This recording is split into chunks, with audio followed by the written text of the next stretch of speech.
Good afternoon, everybody.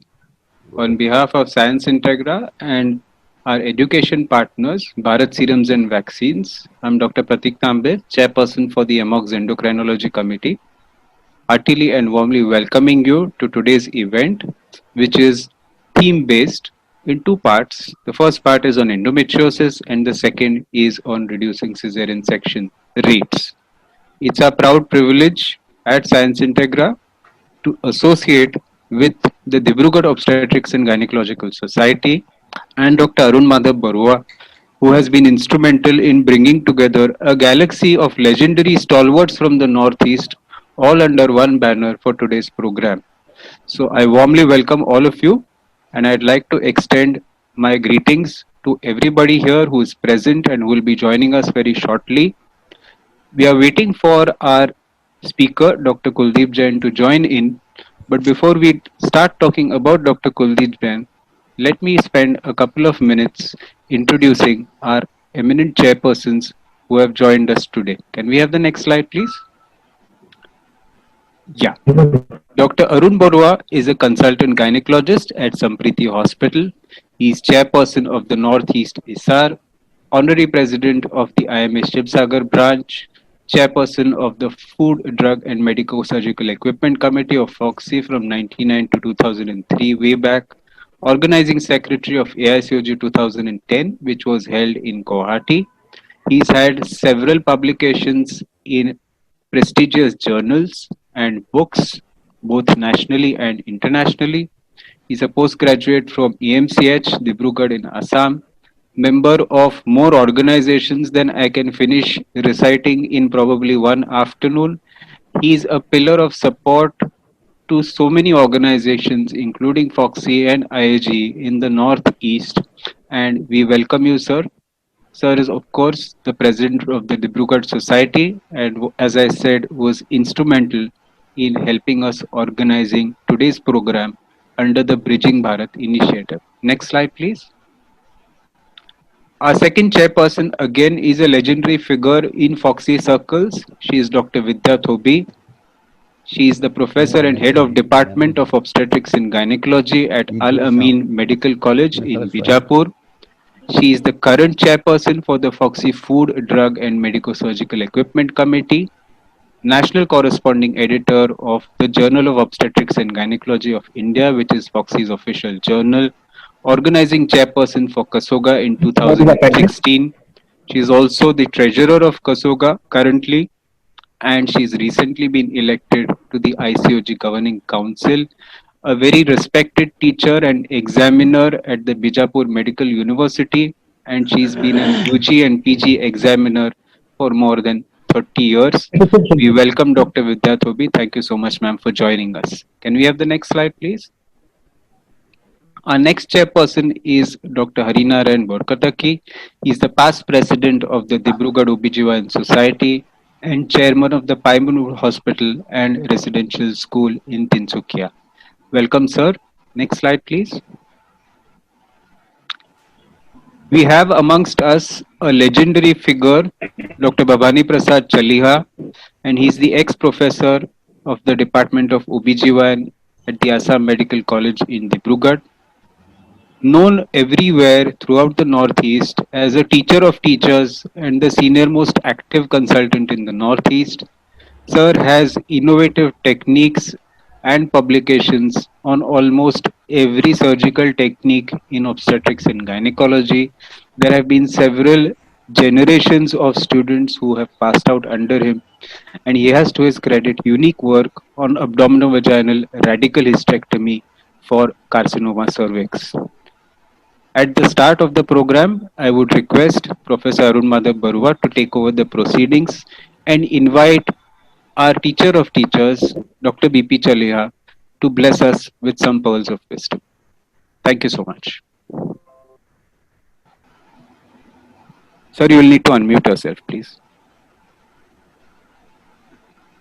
Thank you, Pratik and Bharat Seram, for giving me this honor to be a part of this unique program.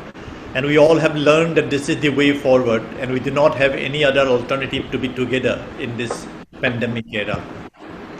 Yet we have been amidst this webinar series for a quite long time, but every series has been unique. And today's uniqueness comes because our teacher, Professor B.P. Chalia sir, is amidst us. I won't say anything, whatever I would say would be fall short, because he has such a personality and such a quality. He has learned an operative laparoscopy beyond 70 years. I'm sure a very few dedicated persons around the globe would dare to do that. And he will prove every surgeon wrong that it's only for the young generation. So that is sir's dedication to the profession, and his contribution in bringing me to this stage has been really enormous, and I owe 100% of what I am today to sir. With these few words, I would like to request Chalia sir to initiate a discussion on endometriosis. Sir, can I ask you to speak for a few minutes? Yes, please.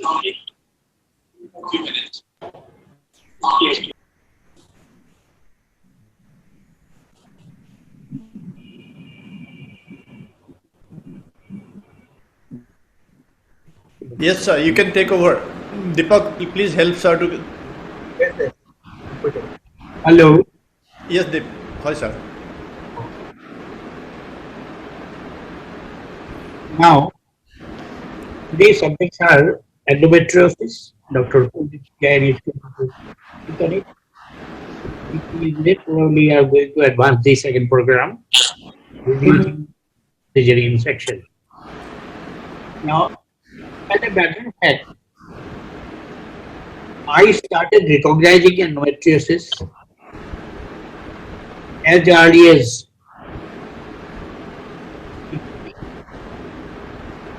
thereafter. The treatment was really difficult. Diagnosis was still more difficult. We had to entirely depend on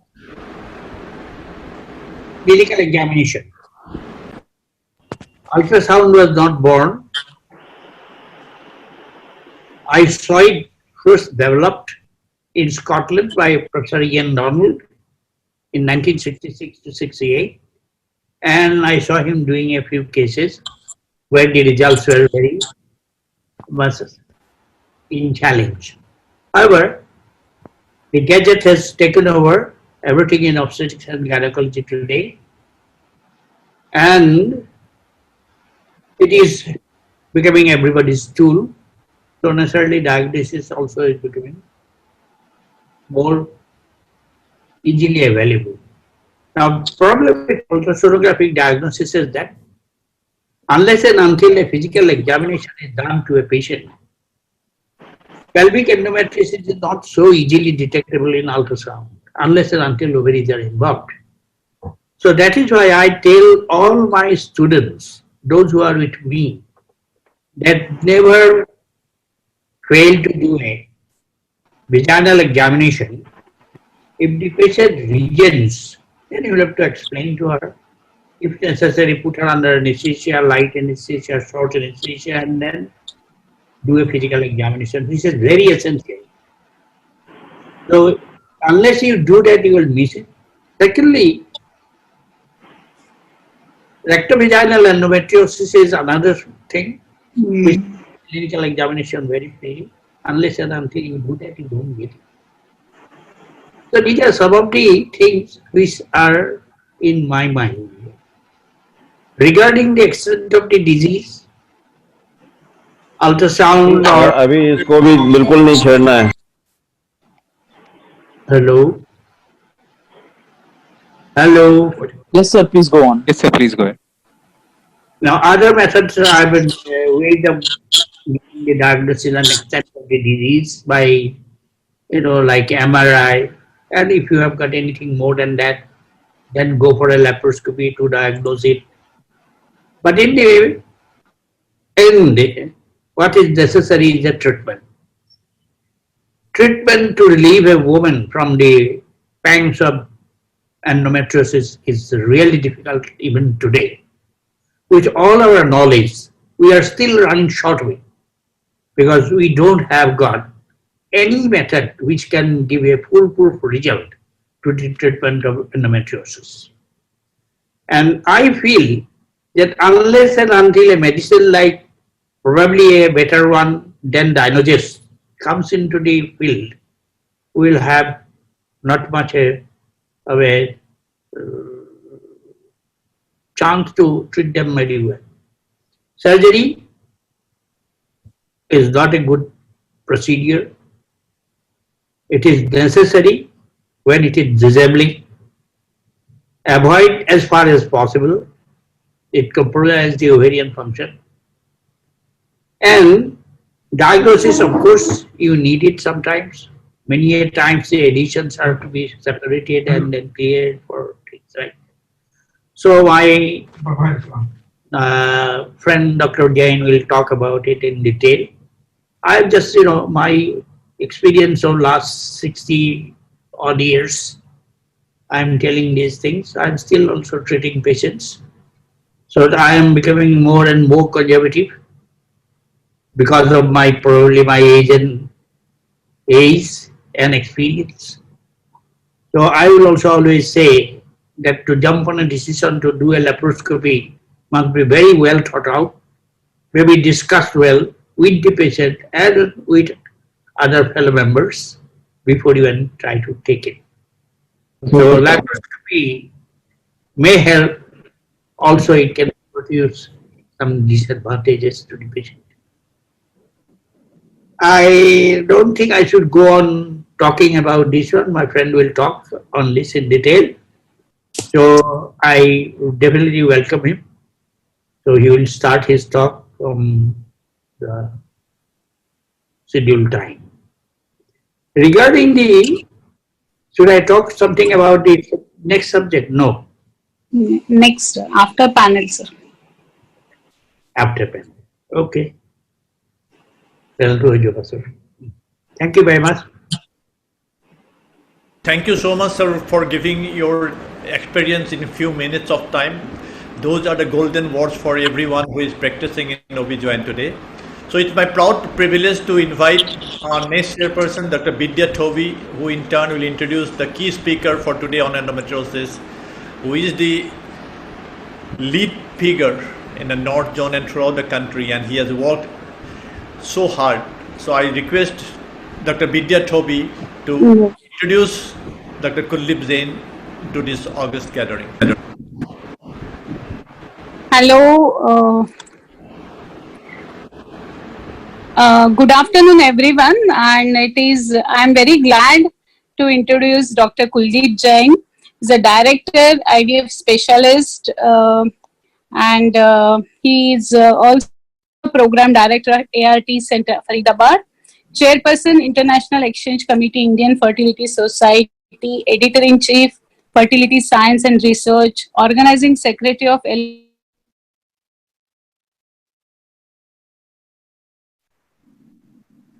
LOC IFFS positions he has held, and he was a member endoscopy committee, AOGD, International Exchange Committee, FOXY, and he has served FOXY in different categories, and he is very good academician and convener for TOG on PCOS, fibroid and ovulatory disorders, and he is also contesting for the candidate for Vice President North Zone FOXY. We wish all the best. And now he is deliberating his talk on management of endometriosis. As all of us know, and as sir also told about the endometriosis, there is still search for the ideal medication for endometriosis. The ideal medication should be curative rather than suppressive, which can treat the pain and fertility at the same time. And long-term use should be safe and affordable. And let us see what Dr. Kuldeep Jain wants to say about endometriosis. Sir, over to you. Thank you, Dr. Vidya, for your kind words and giving me the opportunity to speak about a subject which Bhavani sir has already highlighted the problems with endometriosis, the dilemmas which all of us face in our day-to-day practice. So it is a subject which is very close to my heart. I served as a chairperson of Endometriosis Committee, FOXY, till 2019, and worked very closely in the field of endometriosis. So I would like to share my thoughts on endometriosis, especially in infertile patients. Before I start my talk, uh, I feel really honored to be speaking on this platform, and for that, I am very thankful to Dr. Prateek, Dr. Barua, and whole Dibrugarh Society to giving me this opportunity to share my views on endometriosis. So I am really humbled for my presentation with this whole Northeast gathering today. So thank you, Prateek, and thank you, Dr. Barua, for having me for today's session. As far as my talk is concerned, I will be sharing few important points which all of us are facing in our day-to-day practice. Can you see my slides? Yes, sir. So presentation is visible, but it's not full screen. Yeah, I am doing that. Yeah. So before I start my talk, with the permission of chair, I take this opportunity to present myself as your candidate for Vice President FOXY North Zone. I have been serving FOXY for last 35 years in various positions, and I have worked for endometriosis for last 3 years in FOXY, and during that tenure, it was very fruitful tenure. I felt that I should be working more and more and presenting my contribution to the FOXY members. So now I am presenting myself for a bigger role in FOXY as Vice President North Zone. Voting will start from 1st September to 10th September. So I request all of you, I need your blessing, support, and your vote for working in the FOXY in a bigger role. So please exercise your vote in my favor. This is my center where I have been working for last 25 years. When we talk of endometriosis, this is a very, very common and very apt quote which was by Osler, Sir William. Who knows endometriosis knows gynecology. And this is very true. If you don't know endometriosis, you are not a true gynecologist. Let us consider some facts about endometriosis. Know that it is a disease of controversy and complexity. It is a chronic disease, and we actually don't know. There are a lot of theories from where it is coming. We still keep on searching the exact cause of endometriosis. Why some patients get it and some patients do not get it. We know that it is a progressive disease related to your menstruation. So whenever you are having menstruation, it is going to progress, and it is recurrent. Whatever you do, whatever medicine you give, whatever surgery you do, it is usually recurrent. It will depend on at what stage you are treating the patient. It is not malignant, but behaves like one. And very difficult. Dr. Bhavani has already highlighted that it is difficult to diagnose and treat. Now, what is the aim of management of endometriosis? Let us see. We have to control the symptoms. We have to, whatever we are using, we need to prevent the recurrence. Most of these patients, they are infertile. Very high percentage of endometriosis patients, they are infertile. So we need to improve the fertility. And we have to reduce the number of surgical interventions. So these are some of the aim. Whenever we are having a patient, whether it is young, reproductive age group, we need to keep these things in mind. Now, there are two problems with which these patients present to us in reproductive age group. One is infertility and other is pain. I will be taking infertility first. So these are some of the questions which I am going to deal in today's lecture. What are the options available whenever a patient comes to us for infertility with endometriosis? What are the options available? Is there any role of medical treatment? Does endometrioma affects ART outcome? Should endometrioma be removed before IVF? If yes, then how? What is the current practice? I will like to discuss. What are the principles of lap surgery? What are the factors which affect our decision making? And do we require specific protocols when we are treating these patients as far as the ovulation induction is concerned? Now coming on to the options, these are 4 options which are available to us: medical, surgical, ART and combined. I have put a cross mark on medical. I will let you know why the medical treatment is not a preferable option for infertile patients. If you see this Cochrane database in 2007, and this is, though it is old, it still holds true. This was a very large data of 3034 patients from 23 trials, and they found that there was no evidence of benefit as far as the subfertility is concerned whenever you are giving the medical treatment. And more so, when you are giving medical treatment to infertile patients, during that time patient doesn't conceive, so it delays conception. So basically what we are doing, we are just suppressing the disease, and whenever we plan for infertility, we again have to go for either ART or surgery.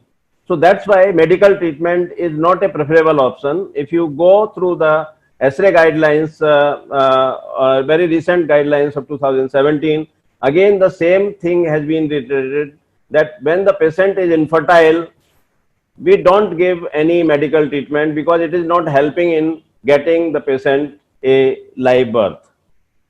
How surgery can help? Second option is surgery, and how surgery can help in fertility enhancement. After surgery, you can restore the anatomy, because in endometriosis there is a disturbance of tubo-ovarian relationship, and that you can restore, and that is how the surgery is going to help you. Ovulation is not interfered, so from next month onward, after surgery, you can plan for infertility treatment, whether IUI or ART. That will depend on the grade of the disease which the patient is having. After surgery, the internal milieu is changed in favor of pregnancy, and that's why the implantation rate also increased.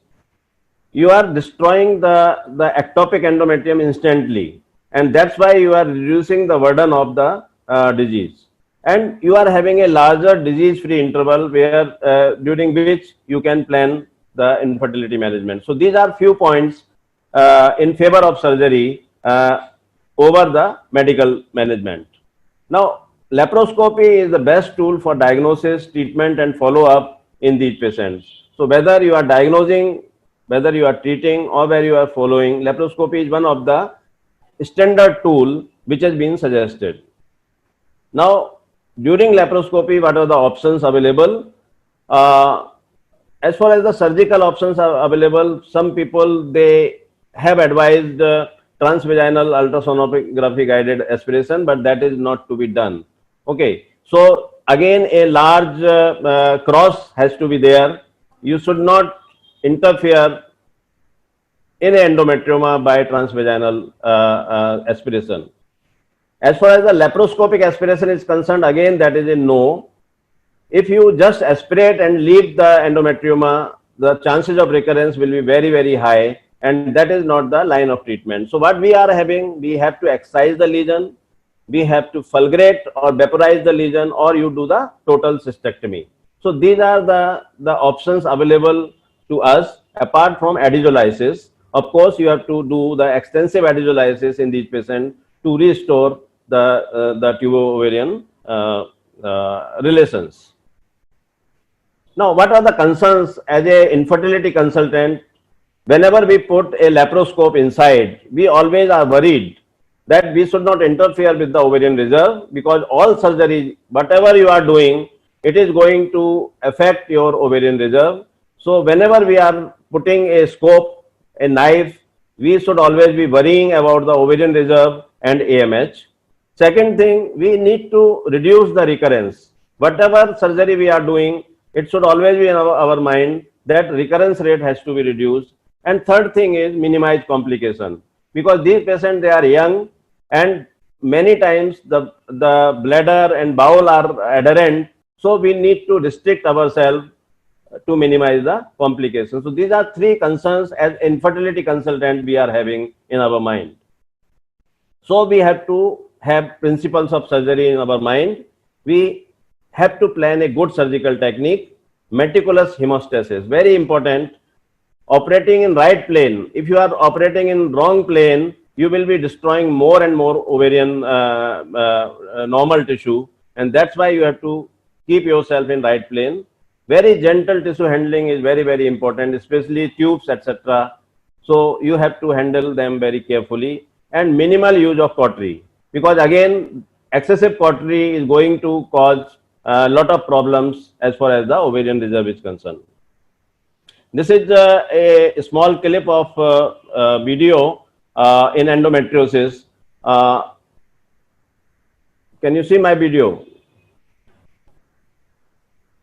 So here you can see this is the white lesion. Whole surface of the uterus is having endometriotic lesion. They are red lesion, they are white lesion.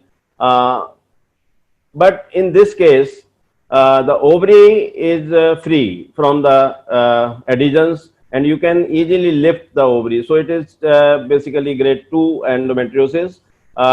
Before starting the procedure of fulguration, you should always see here the tube is little bit adherent. So what we do, we have to lift the ovary and tube to free it from ovarian fossa. Usually when you lift, you will get a lot of endometrial implant deposited in the ovarian fossa, and here you can see the adhesion have already started forming. So if you gently lift the ovary with the blunt dissection, you can lift the ovary from ovarian fossa. Whenever you are having this type of adhesion, you have to use the sharp dissection. So when the part of the important structure like bowel is adherent, you need to use the sharp dissection. And now you can see the ovary is lifted from the ovarian fossa. You are having the surface endometriosis on the ovary, in the pouch of Douglas, on the other side also. So all these lesions, they need to be fulgurated. And there is a lot of evidence that after this type of surgery, in this type of patient, you are increasing the chances of fecundity in these patients. Usually we use bipolar cautery with low current, and all surface needs to be fulgurated. So whatever lesions you are seeing, whether it is on the surface of the uterus, whether on the surface of ovary, or in the pouch of Douglas near the uterosacral ligament, these are the sites in the ovarian ligament, ovarian fossa. Again, these needs to be fulgurated. Here, this is the surface endometriosis. You just fulgurate the active lesion and give a thorough flushing after the treatment, after completing the surgery. And most of the time, the tubes are patent in these patients. So you need not to worry about the tube, and usually they are very healthy. And after this type of surgery, your patient can go for IUI straightway in the next cycle.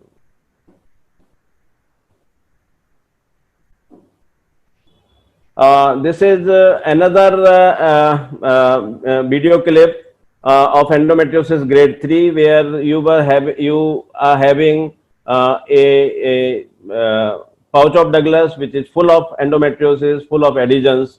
And in these type of patients, usually we use a lot of hydrodissection and blunt dissection to lift the ovary. And here there is one small endometrioma.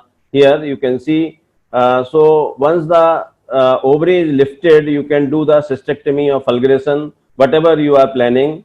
But fulguration versus cystectomy, it is always preferable that you do a complete cystectomy. As far as the chances of fecundity is concerned, there is no difference whether you do the cystectomy or fulguration. Usually the fecundity rates are normal are same in both, but recurrence rate are higher when you are doing only fulguration. So we always prefer to do a cystectomy. Here you can see on the left hand side, there are a lot of adhesions in the pouch of Douglas, so you have to give a traction to free them from the bowel. Bowel is very close here, and once they are separated, you can see whole posterior wall was adherent to the pouch of Douglas, and once it is separated, you can see the very active lesion, and they all needs to be fulgurated. Now again, the post-operative period in these patients, here you can see the right side small cyst. So we are just enucleating. Small cysts, they are very difficult to enucleate. When the cyst size is large, you can enucleate them better in a better way. So either small cyst you can fulgurate. This is very small cyst, so I am just fulgurating it and destroying all the lining. So whether you do the fulguration or cystectomy, it will depend on the plane. If you get a plane, you can do the cystectomy very easily. And see, the tubes are usually very healthy and patent. This is another case where you can see the bilateral endometrioma. This is grade 4 endometriosis, huge endometrioma, and whole pouch of Douglas is basically obliterated. The bowel is adherent to the endometrioma. So these patients, they require very thorough surgery. Though this patient will go for IVF, but once you have planned the surgery, you have to be very thorough. You can see the bowel is adherent here, and you need to do a sharp dissection here to separate the bowel from cyst.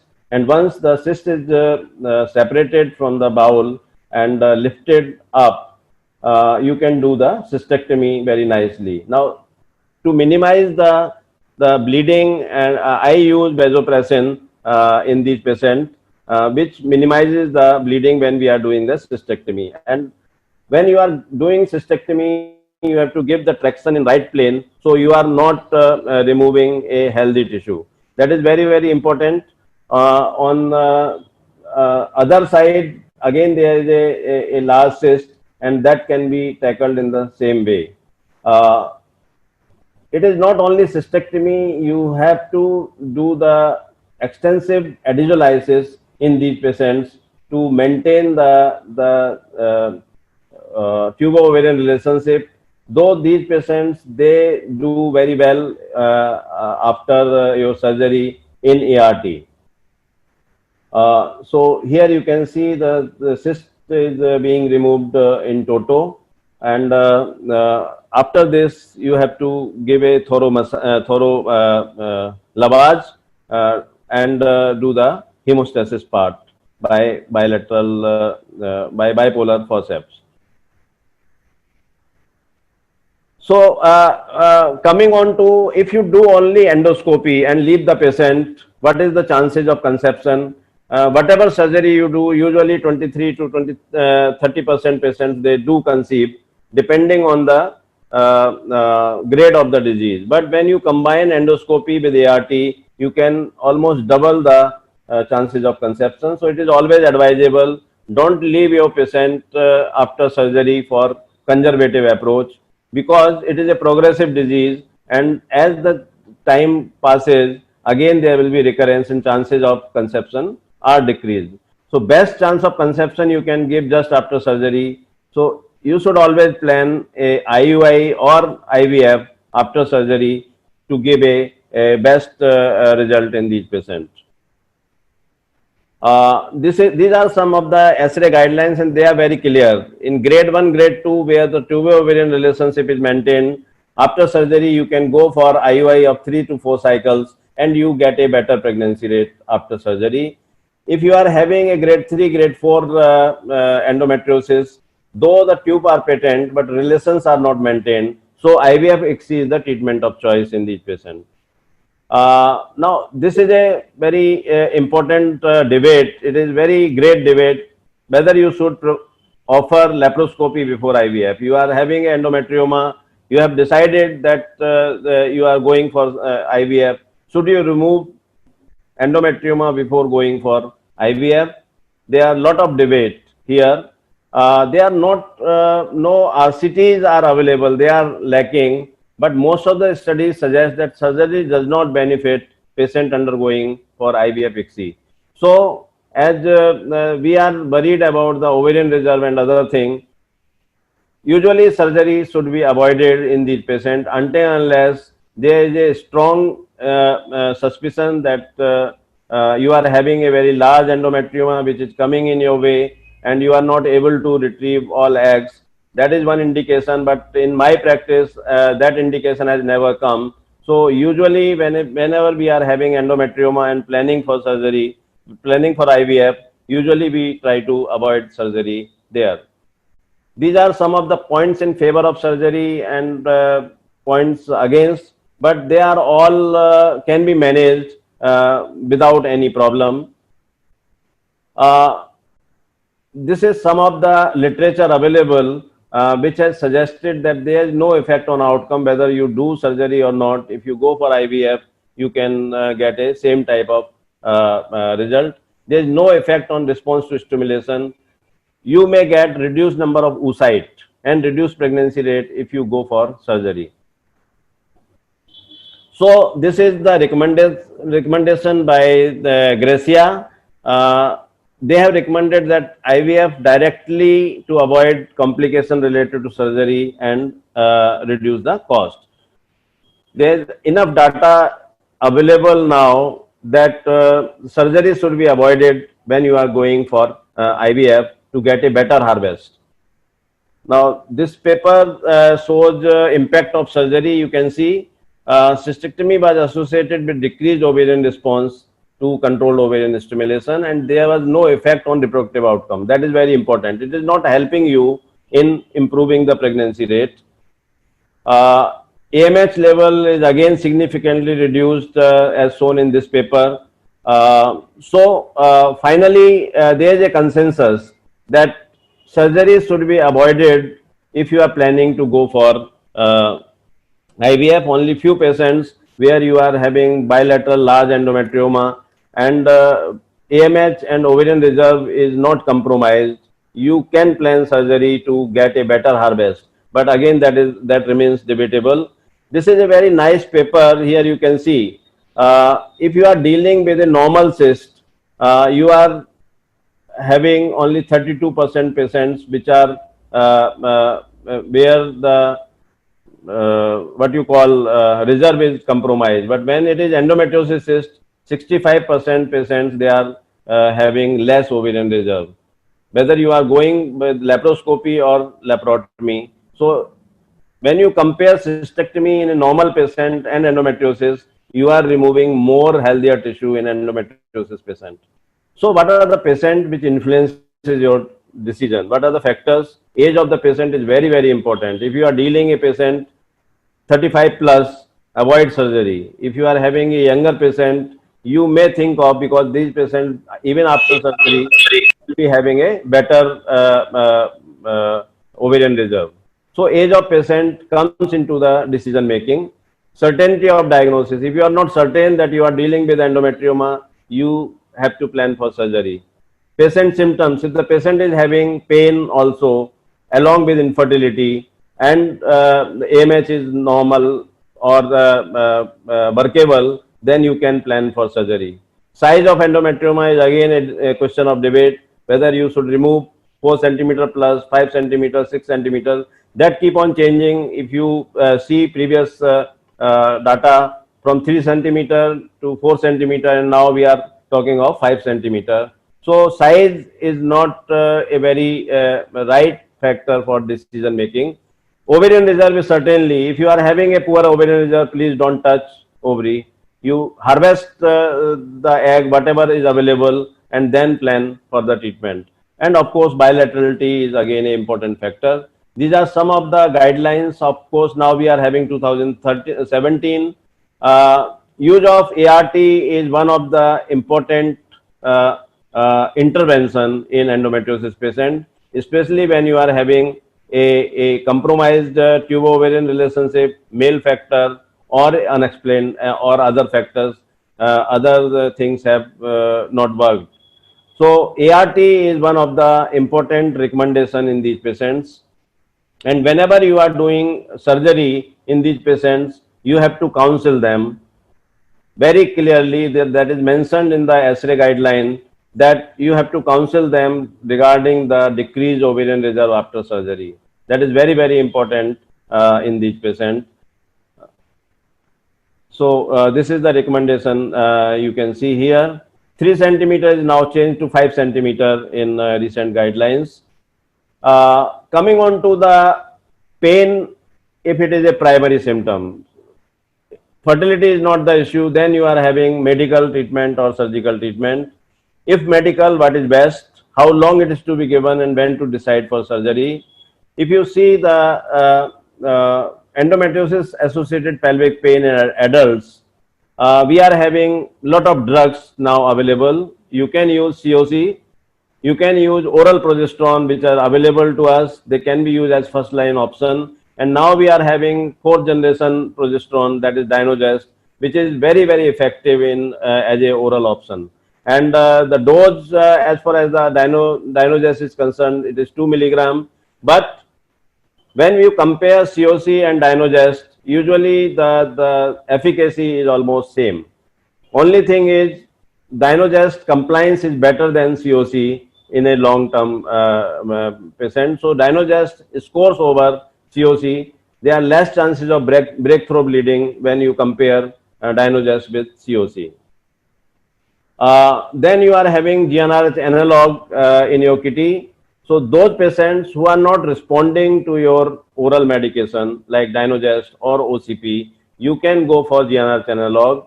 But you have to remember that GnRH analog has got limitation because of effect on bone mineral density. So it cannot be used for a longer period. You have to give the advac therapy in these patients. Then you are having depot MPA. LNG IUD are very good option in these patients, especially the recurrent endometriosis. LNG works very, very well, and that should be offered in these patients. Regarding the surgery, whether these patients, they should be offered surgery, it is a matter. If your medical treatment is not working, patient is having recurrence again and again on medical treatment, then surgery can be a right choice in these patients. And whenever you are having a large endometrioma, usually the surgery works better in these patients, and then these patients can go for post-operative medical management. Now, post-operative medical management is again very, very important to reduce the chances of recurrence. Even after surgery, if you put these patients for post-operative medical management for a longer period, 6 months or 1 year, the chances of recurrence will be less. So it is always advisable, even after doing a very good surgery in these patients, you should put your patient on medical therapy to reduce the chances of recurrence. And in recurrent endometriosis, usually surgery should be avoided. Dynogest, GnRH analog, LNGs, all options are available to these patients. They should be recommended. So concluding my talk, we have to make a definite balance whenever we are having these patients of endometriosis. They are young, whether they should go for a medical management, surgical management, or ART. You have to make a balance in these patients depending on the presentation. There is no definite data which shows that endometrioma affects the IVF ICSI outcome. Whether you remove or don't remove, the fecundity rate after ART are quite acceptable. Large randomized trial are required to provide a benefit of laparoscopy before IVF. Till then, it is the recommendation that you should not touch endometrioma when you are going for IVF. So, depending on age, previous surgery, ovarian reserve, you have to take your decision. I thank you very much for your patient hearing, and I am open to discussion about any aspect of endometrioma. Thank you very much for your patient hearing. Yeah. Dr. Kuldeep Jain is an authority on endometriosis. So always it is very nice to listen from him various talks on endometriosis. It is really excellent talk, and I would like to know from the any participants any questions if they have in the chat box or anywhere. So I'm not able to see at least any questions are there. Ma'am, I want to ask one question. Yeah. Like, for how long we can give GnRH analogs in case of endometriosis, sir? See, usually GnRH analog up to 6 months there should not be any problem. If the patient is having severe pain, you will require at least up to 6 months. After 6 months, BMD needs to be done, and if BMD is not compromised, you can go for 3 months more. But usually we restrict our GnRH analog therapy to 6 months. To avoid the complication, and when you are having a longer plan, then you should always give a advac therapy with progesterone, as well as, because these patients, they are having very hypoestrogenic symptoms if you exceed your therapy more than 6 months. So it should always be covered with advac therapy. Sir, what is your experience with the free days, sir, which comes with in combination with Dynogest? Yeah, free days, as far as the free days is concerned, it is a combination of Dynogest and the estrogen, Yes, sir. estrogen. I have not personal experience too much about free days, and I am not very much convinced also. Only indication which I see of this combination is when your patient is on Dynogest, is having breakthrough bleeding again and again. I think Okay. that is one indication where you can use free days, and you can reduce the episodes of what you call breakthrough bleeding when these patients are having that breakthrough bleeding. So that is one indication where it can be used. Another indication is when the patient wants contraceptive also, but all these patients, they are all already infertile, and you are giving it for a longer period, so they become whether it is only Dynogest or combination of estrogen. So I really don't see much advantage of combining estrogen with Dynogest. There are few studies available which have worked on efficacy, but there is no difference as far as the efficacy of Dynogest alone or Dynogest plus estrogen is combined. So I don't see any benefit of that combination. Thank you, Dr. Thank you, sir. Kuldeep Jain. Thank So you, there is sir. only one question from the audience. Yeah, With your permission, if I can ask it. yeah. It's from Dr. Dilip Kumar Burgohain. He is asking management of adenomyosis in an unmarried girl or an unmarried young woman.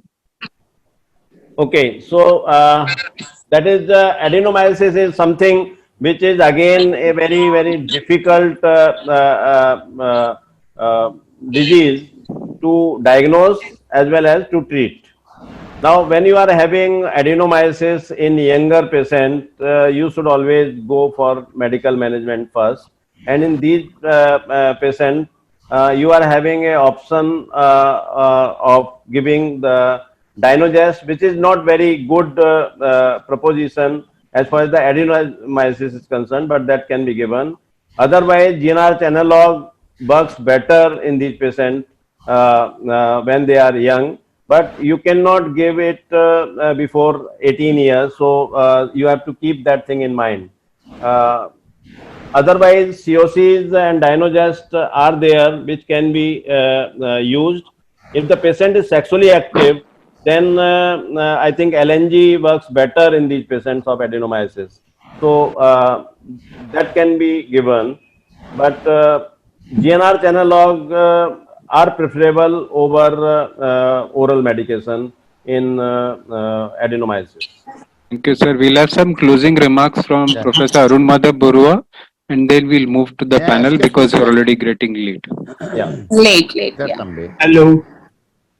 Hello. Yes, I think Salia sir want to say make a comment. Hi sir.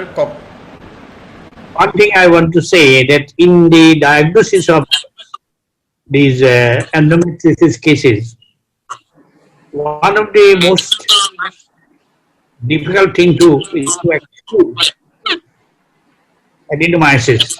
We get lot of cases where adenomyosis is also present.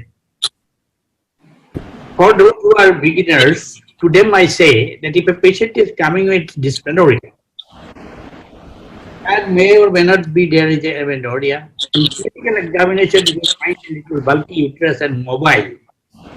Take it from you that is the case of endometriosis. Adenoma. So it should be excluded before any form of treatment is done. And for that, the best way is to get a MRI done. If you see a focal adenomyosis, the best treatment is surgery. It may be a radical one, or it may be when it is diffuse, or a local excision, but must be done by a very skilled and experienced person. It is not everybody's cup of tea, so it must be done very well. And I have done cases where a normal pregnancy has occurred and a cesarean delivery. So I will say that adenomyosis is one thing that one should keep in mind. You are dealing with a case of endometriosis in a young woman or maybe also. I appreciate Dr. Philip's talk that the age is a factor which must be considered, kept in mind before any decision is made what type of treatment should be done. Second is the AMH, and third is what is the financial status of the person. Able to go for IVF or not. Because we get cases where the patients are not that well off to go for an IVF. So in those cases, the price is different, and we have to compromise a lot, and result is always a little disheartening. Anyway, this is my comment on it. And those cases where rectovaginal septal endometriosis is there, Yeah, that is very important. that is the thing should be excised. That should be excised unless and until it is done, but it is not any endometriosis. It is pathologically adenomyosis, and it doesn't respond to treatment.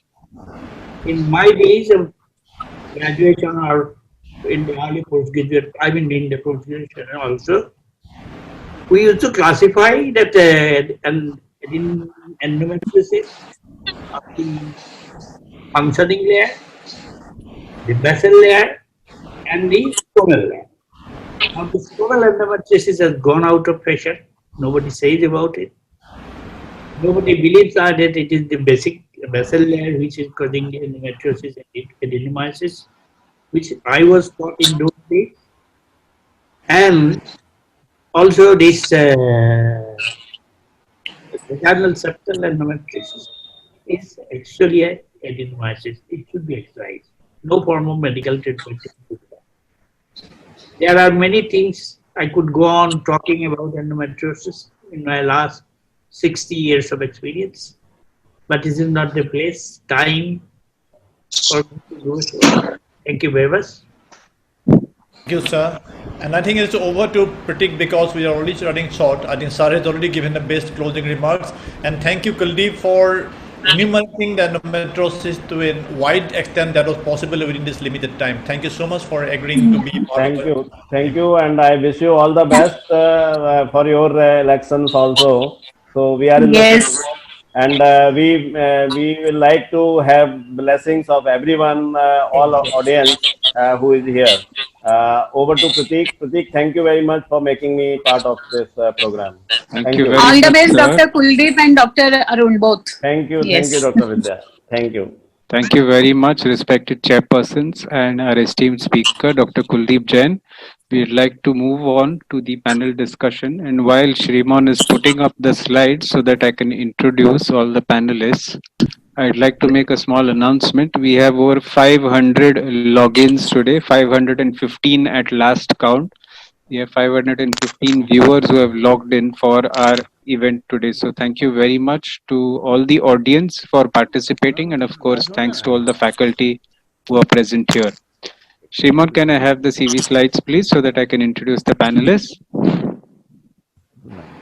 Yeah, so let's start off by introducing our panelists for today. We have a panel on reducing cesarean section rates, something which was very much in the news over the past couple of years, and to debate on the various issues surrounding it, we have a galaxy of stars and senior stalwarts. We start off with Dr. Kirti Ranjan De.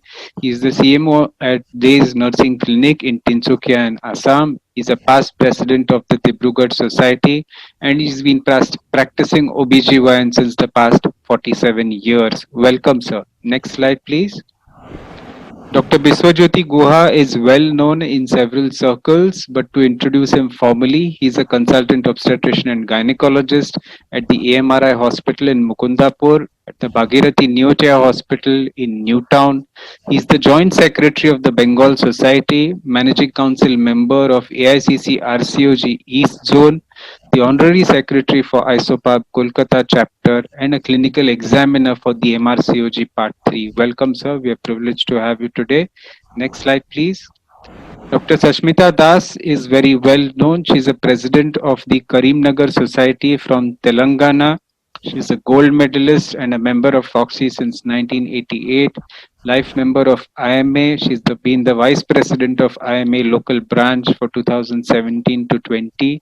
She's also incidentally the president of an NGO called Sai Seva Samiti, which takes care of 120 orphan children, which is very laudable work. Several presentations in national and international conferences, and she's also published in Foxy Focus and various journals.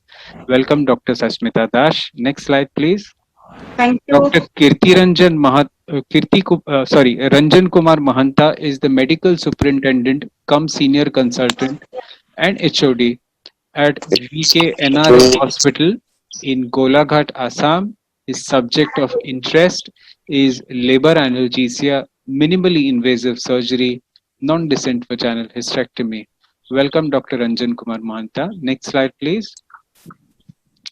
Last but not least, we have the lone female entrant, but she will probably outweigh all the other male counterparts. Dr. Shraddha Agarwal is the founder and past president of the Palwal OBGYN Society from Haryana.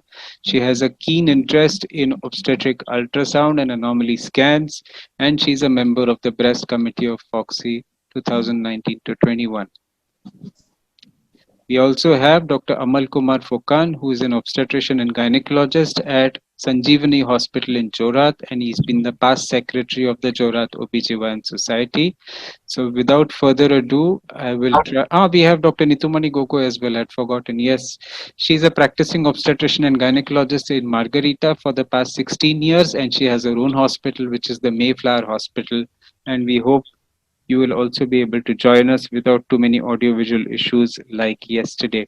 So without further ado, we'd like to start the panel, and I'm going to share my screen here.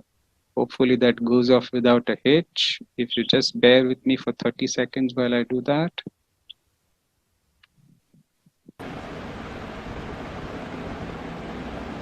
All right. Is it visible?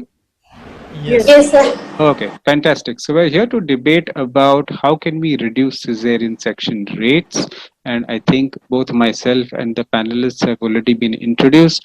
I'll start by saying and quoting the immortal words of E.M. Forster, who said the 5 main facts in life are birth, food, sleep, love, and death. And we are here today to debate about birth, how we can make it a safe experience both for mothers as well as for children without compromising on quality, and try and reduce our cesarean section rates. If you look at the headlines from prominent national newspapers over the past 2 or 3 years, besides coronavirus pandemic, we had a pandemic where there was a lot of hue and cry, where senior people, politicians, social workers were calling caesarean section surgeries a racket for making money. And there were a lot of aspersions cast on the OBGYN community saying that we need to name and shame these doctors who do, in inverted commas, too many cesareans, and sometimes maybe again in inverted commas unindicated cesarean sections. And there was a call for all of us to display our data as to how many women undergo cesarean, how many undergo normal delivery in our institutions. And in general, there was a lot of criticism of the obstetrician and gynecologist community. So let's start by asking the basic question. This is important, yes, because it's become public domain, it's become a matter for conjecture, and it's become a matter for criticism. So let's start by actually classifying the caesarean sections and how caesarean sections need to be classified in a uniform manner so that we can actually compare the different rates of caesarean. I'll start off with Dr. Biswajyoti Guha. Sir, do we classify our cesarean sections in clinical practice? First of all, let me thank you, Dr. Pratik Tambe, for making me an esteemed faculty in this Yes, sir. extremely well-organized CME. Regarding cesarean sections, we do indeed classify cesarean sections. Now, clinically, we can classify them according to NICE as category 1, category 2, category 3, and category 4, which basically is category 1 is that you have to deliver the baby within 15 to 30 minutes. Category 2 is if it is within a semi-urgent cesarean sections, that is within an hour. And category 3 is semi-elective, and category 4 is at a time and place which is more convenient to you. So basically, category 1 and 2 are emergency cesarean sections, and category 3 and 4 are elective cesarean sections. So this is what we used to classify by. But as you just mentioned about Mrs. Maneka Gandhi coming out and Mrs. Subarna Ghosh, who one of my colleagues has incidentally delivered in Calcutta, who went ahead and filed a suit in the Supreme Court asking that she was asked to have a cesarean section by the doctor without even taking a consent, which was not very much true. But anyway, the thing that this is where the necessity of the WHO guideline comes in, of the Robson's criteria of cesarean sections, where we classify the cesarean sections in such a manner so that we can actually find out which doctors or which hospital is doing more cesarean section than the other, or we can actually find out the inside the hospital. Suppose if I am working in AMRI hospital, there are 70 odd gynecologists coming in who are doing more cesarean section than the others. And if the people who are doing, what is the reason for them going to do, what are the indications for, what are the main indications they are taking up the cesarean sections for. So this is how we basically classify the cesarean sections. And Thank you very much. I think you've covered so many points there in a short space of time. It's going to take me 5 minutes to dissect everything. But I think at the outset, what you said is yes, we do need to classify. Number two, we need to have a standardized classification which is applicable so that you can compare different institutions and different practitioners. And I'm now going to speak to somebody like Dr. Nitu Moni. She has her own practice since 16 years. How do you think things have evolved since our medical college days? In those days, to take my example, for example, 25 years ago, 30 years ago, when I was a resident and a medical student, we had a simple classification, elective and emergency cesarean section. And so many of us still use those same terms even today in clinical practice for our front page entries, for our OT register entries, elective cesarean section, emergency cesarean section. It's a habit which we have grown up with. It doesn't go away. Do you find your experience is also the same? So, well, the habit, as you said, it is going that way only, that patients have to be, initially we categorize them as we learned in our post-graduation days, that whether it falls in the emergency category or the elective category. But now, since as the Dr. Duha said about the categories, category 1, category 2, so we have to act upon the necessity base, how emergency it is, how fast we have to act. So that is the reason. So what I'd like to ask Dr. Kirti Ranjan De sir, what is this Robson's criteria and what is this Robson's classification? Is it something that we should all be aware of? Is it something which we should adopt? Is there any necessity for us to unlearn the things which we have learned 20, 30 years back? Thank you, sir. I started my medical study long back, qualified in 1970. When I was a medical student under Professor Borkotic and Dr. Chalia, there are hardly any cesarean sections. We have seen a lot of vaginal delivery, but gradually, as the practices advances, we find that the problems are critical nowadays, and the problems are mainly the passage, forces, and passenger. Yes, sir. And Absolutely. even so, even also there's a controversial repeat cesarean timing to the cesarean elective. So I believe that the dystocia of 3 times obstructed CPD, you have to the assess properly.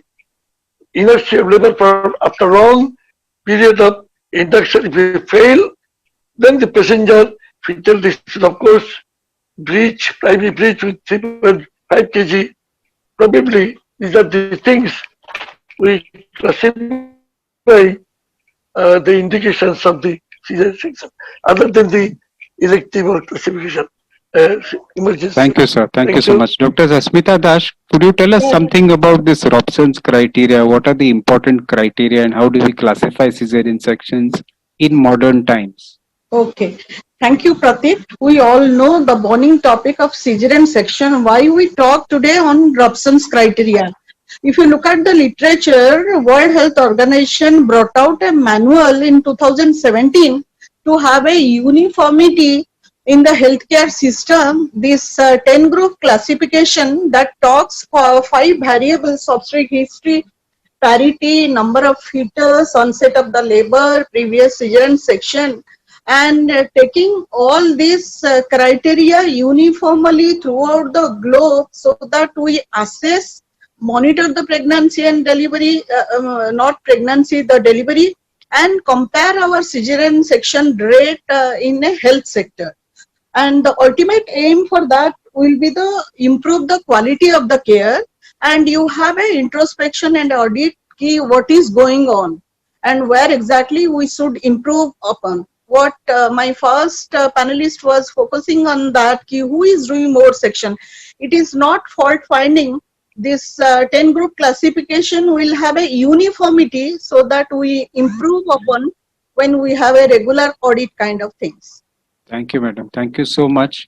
I think you've covered a lot of points again.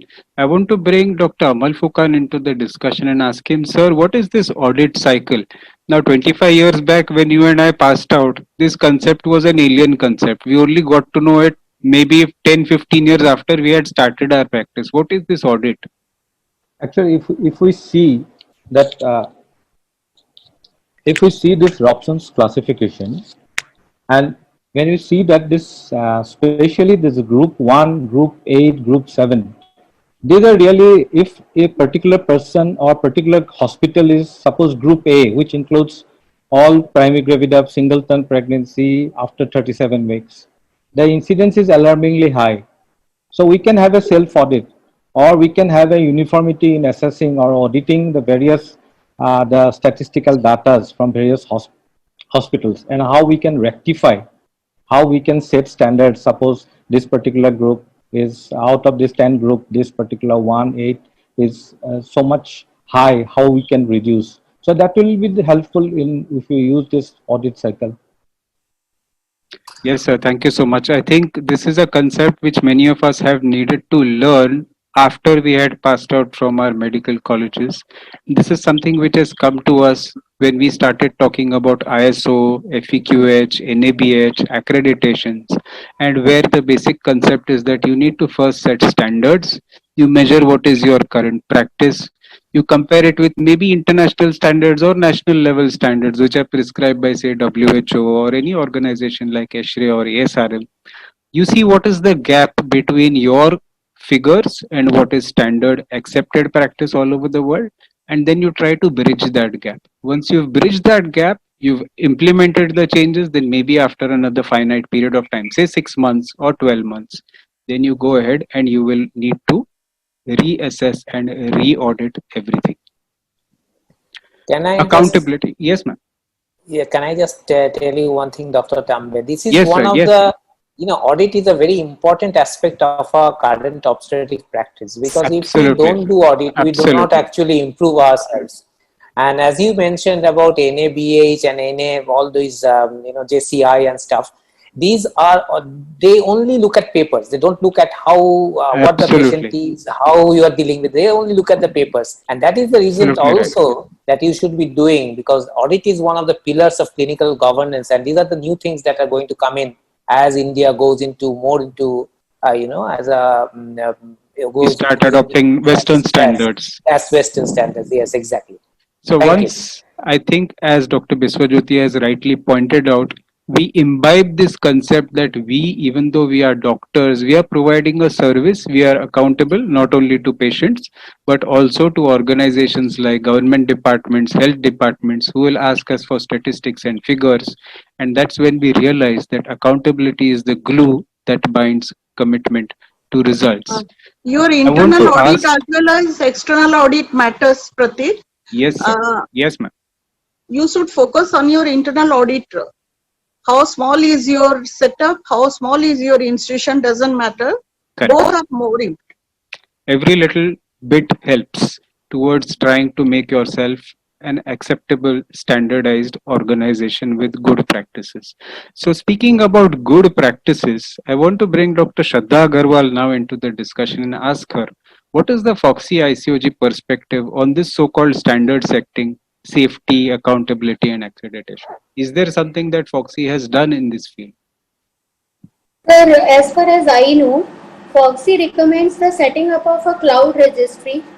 It's a cloud-based registry linked to its website through various programs, which will collect the data, which is anonymous of at any hospital, and it is compared with the WHO recommended Robson's 10 group classification. Okay.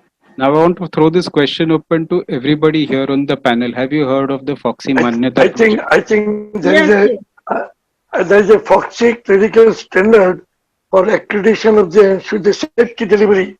There are three headings. Number one is the antenatal care standard. Yes, sir. Number two, the postpartum care standard. Yes. And number three, the C-section standard. Correct. Perfect. And all of this is under the umbrella project, which is called as the Foxy Manyata project. It's similar to an ISO certification or an NABH accreditation for your institution. Yes. It's currently being rolled out into 3 states within India, Maharashtra, Rajasthan and Karnataka.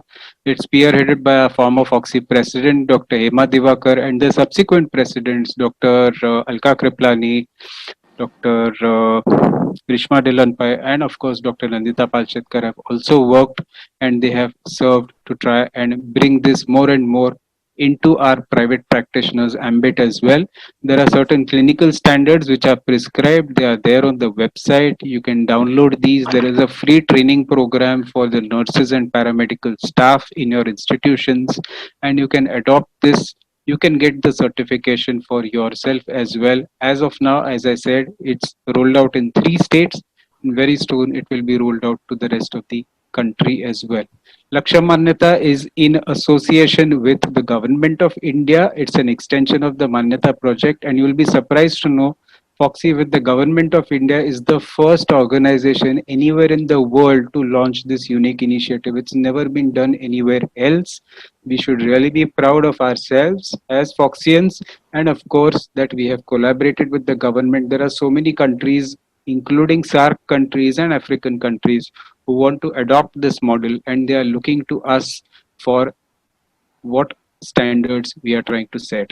Let's now go into the practical case based discussion. The first case is a 30-year-old primary gravida. She's had an uneventful antenatal course under your care, good class of patient, regular with follow up visits, confirmed dates, 39 weeks, engaged cephalic head, 3 kilogram baby, and a routine survey is absolutely normal. Like any primary gravida, she's scared of the labor process and for vaginal delivery. She's come to Dr. Nitumani Gogi because she is a very senior practitioner in practice since many years and she has a good reputation. And she says, Doctor, I want to do a cesarean section because I am scared of vaginal delivery. I am scared of pain. Madam, how would you counsel this patient and how would you take her treatment further? So first of all, I would like to address to allay her anxiety regarding her fears about her vaginal delivery and counsel her enough shows and tell her about the benefits of vaginal delivery over a cesarean section. And even after my counseling, she is not satisfied. And if available, the facilities are available for her, then I might refer her to a healthcare professional with expertise in perinatal mental health counseling.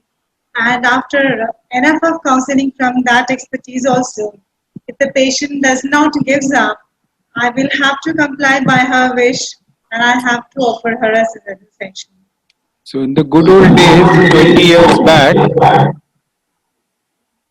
in the good old days, 20 years back, probably the in-laws and the husband would just scold the woman and then that request would never even reach the doctor, you know. The doctor ke samne patient aati hi nahi thi, she would never open her mouth and say, I'm scared. But during labor, when she actually had the pains, then she would express that. Now, because of advent of better education, better socio-cultural practices, patients are at least expressing themselves before the onset of labor and telling you, doctor, I'm scared, I need help, please do something for me. Dr. Amal Kumar Fukan, sir, anything else you would like to add, sir, that we can do to try and make labor a safer and happier experience for our women, especially if it's a low risk patient like this? Yes, definitely. I will assess number one, the fetus. As you have mentioned, that fetal status is reassuring. Number two, I will assess her cervix. How is the Bishop score? Whether I'll do a PV examination and see whether she is really the conditions are favorable for a normal delivery or not. Then definitely I'll reassure her. I'll reassure her husband also that this is a very normal biological phenomenon, nothing to worry, and we are there to help you. And this is the way. And I think we can, since is 39 weeks plus, I think we can wait if necessary another 1 or 2 days. That will again give her some, that will also allay her anxiety. Thank you, sir.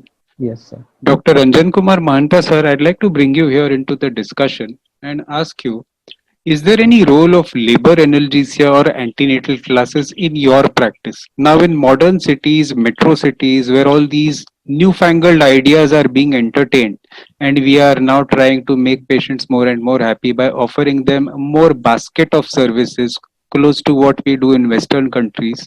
Do you think it's something which we need to try and adopt? Thank you so much, sir, for giving me the opportunity to talk on the subject of my interest. Though it is not very practiced everywhere popular, we are, for the labor analgesia, we are using a very simple method. This is a method used by most of the anesthesiologists in some of the centers of southern part of the India. Just 0.5 ml of distilled water in the acidity. Am I audible? Yes, sir, you're audible. Yes, There is yes. some disturbance in the background. Yes, sir, please go ahead. Sir, you'll need to unmute yourself. You're muted, sir.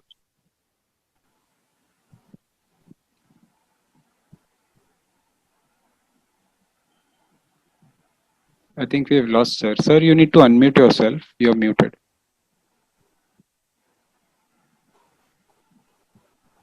Practice of labor analgesia is giving tramadol hydrochloride after achieving the active stage of labor. Yes, sir. And epidural block also we are using in our places where the possibility of cesarean section is there, and in case of apprehensive patients, there's these all and psychological counseling.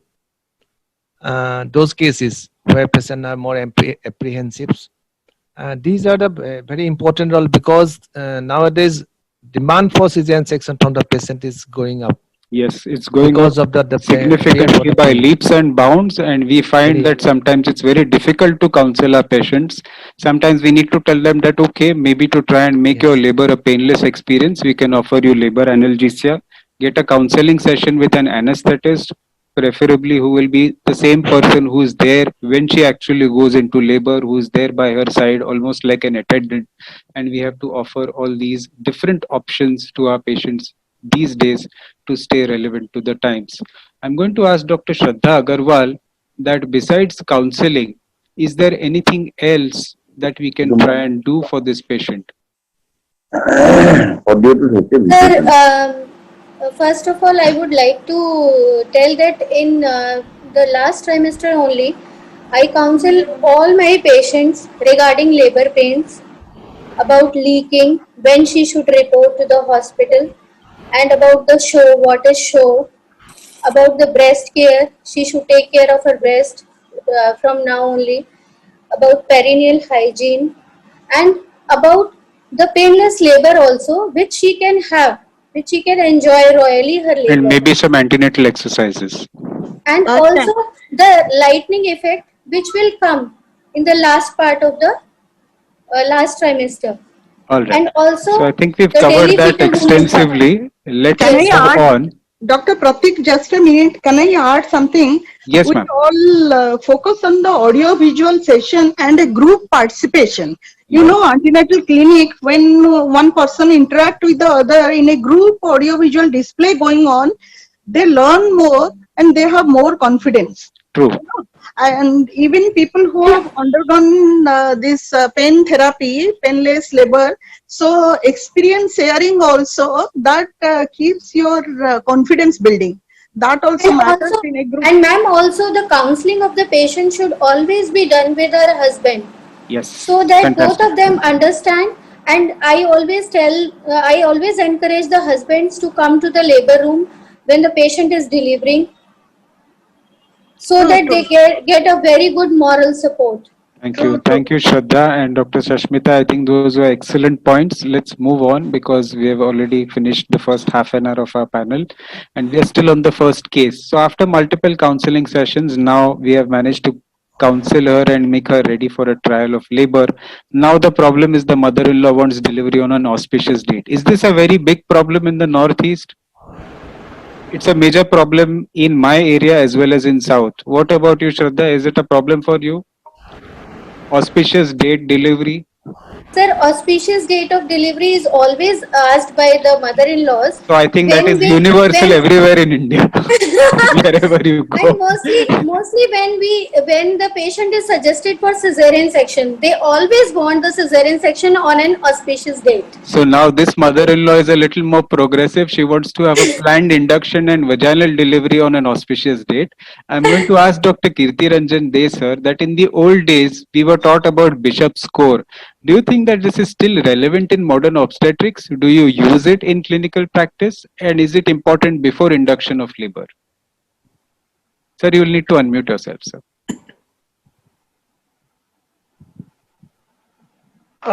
Bishop's score is, it is, so theoretically we have learned a lot of it, but still the Bishop's score typing we still follow in our practice. The available for predicting the onset of spontaneous labor within 7 days close to the term, as the fetal the assay useful for the evaluation of the risk of avoid the risk of cesarean delivery. Transvaginal sonography, of course, the good for that, but if the cervical length of the Bishop's score are useful prediction of the disease of the cesarean section, indication Bishop's score still, I believe we follow it, the cervical ripening and the the prediction is possible. Thank you, sir. Thank you so much. So I think when you have such eminent senior practitioners still using it in clinical practice, it's something very simple, straightforward. You can teach it even to a first poster. And now, thanks to the advent of Android and iOS, you even have applications called apps for short, which make life very simple for you. They can actually calculate the score and they can also tell you what is the chance of having a normal vaginal birth in such patients. That's how easy it is to implement a Bishop score in clinical practice. I'm going to go back to Dr. Ranjan Kumar Mahanta, sir, and ask him, sir, what is this membrane sweeping? Does it help to increase or hasten the onset of labor and induce a natural labor if you don't want to have a formal vaginal induction?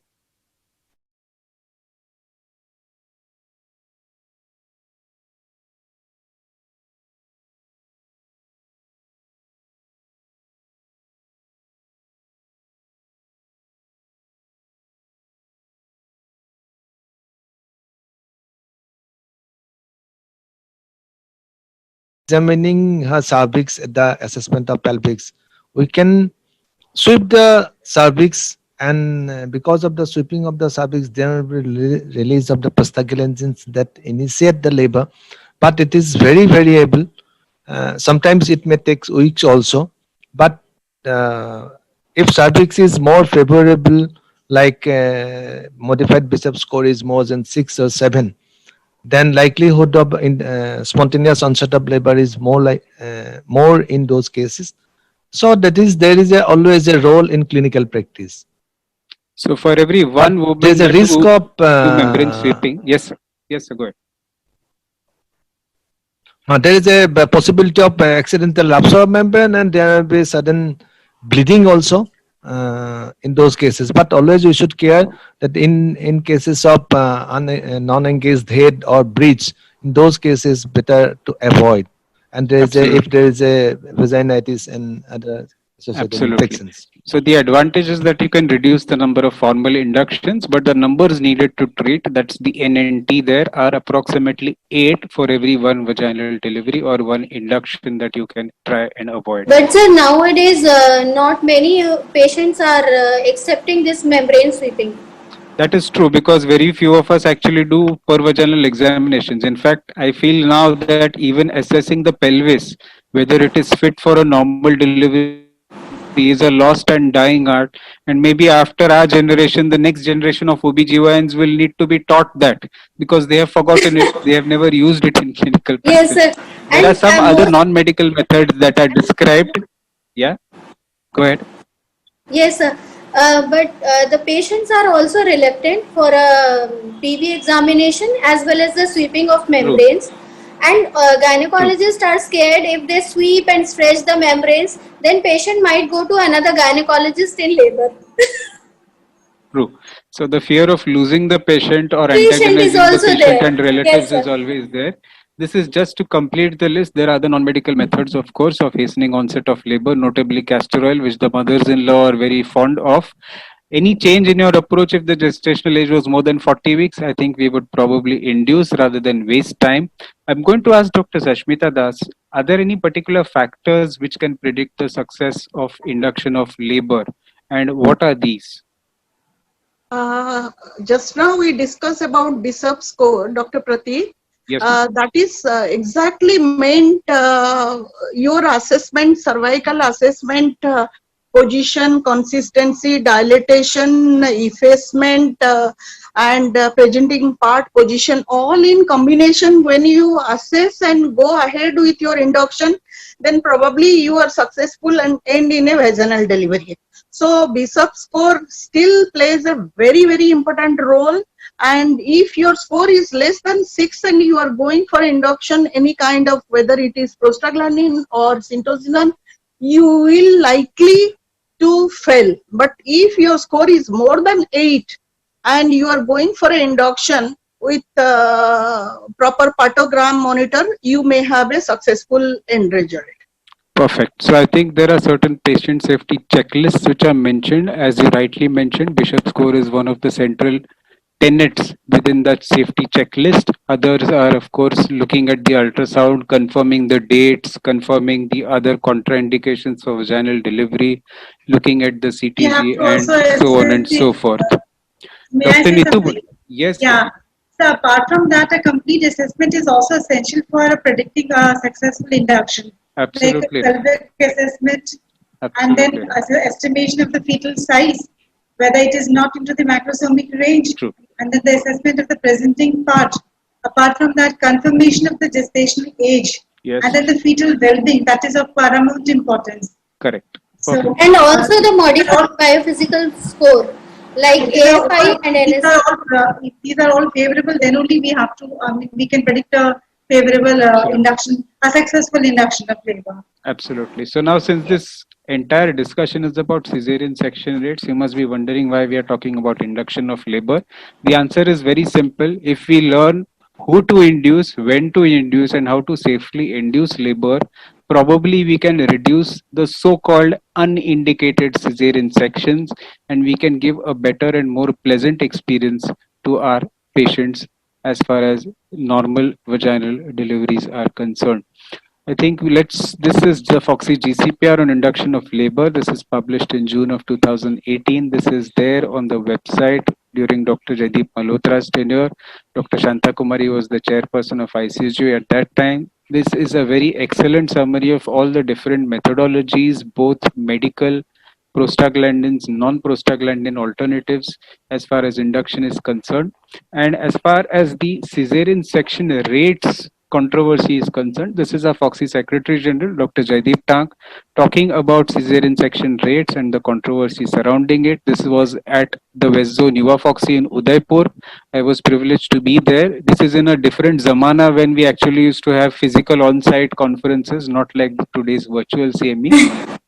And of course, this statement is there on the Foxy website. You can see it even today, and that statement is there. It's been published, and it's of course been conveyed not only to the government of India but also to I would various like to say another governing thing. We take bodies. the pride that, sir, Yes, please go ahead.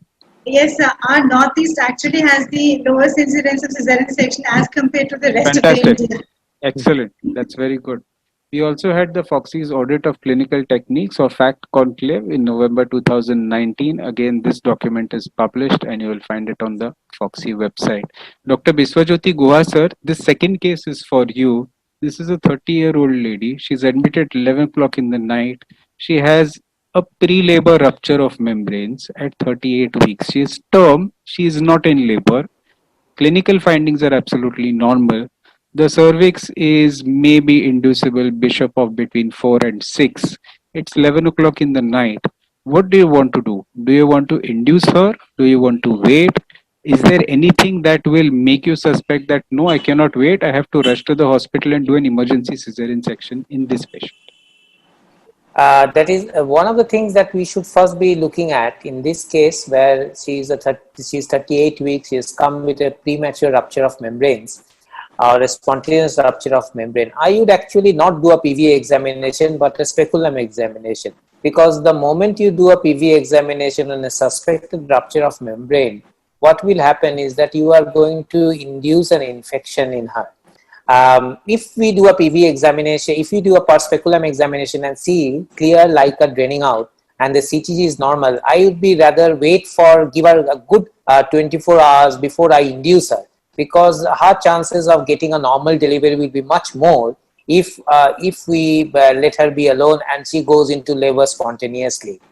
However, suppose if I have already done a PV examination, or if there is a change in the amount of in the color of the LICA, or if I see that the CTG is somewhat suspicious or pathological, I would rather induce her rather than wait for the next morning. So in the old days, what we used to do is we used to do a CTG if everything is normal, LICA is clear, it's a cephalic presentation, head is engaged. We would just leave her alone for a set amount of time, maybe till next day morning when the boss came on the rounds, and then the boss would say, "Oh, you have sat on her for too long. It's time to induce her." This is what used to be the usual sequence of events. I don't know how things are today. Dr. Nitumani, how would you deal with this lady? Do you want to do an immediate cesarean section? Do you want to wait for some time for normal labor to set in? Yes, sir. Do you I want will to induce her? Sir, no, sir. I will do a complete assessment of this patient. Look for the Bishop score.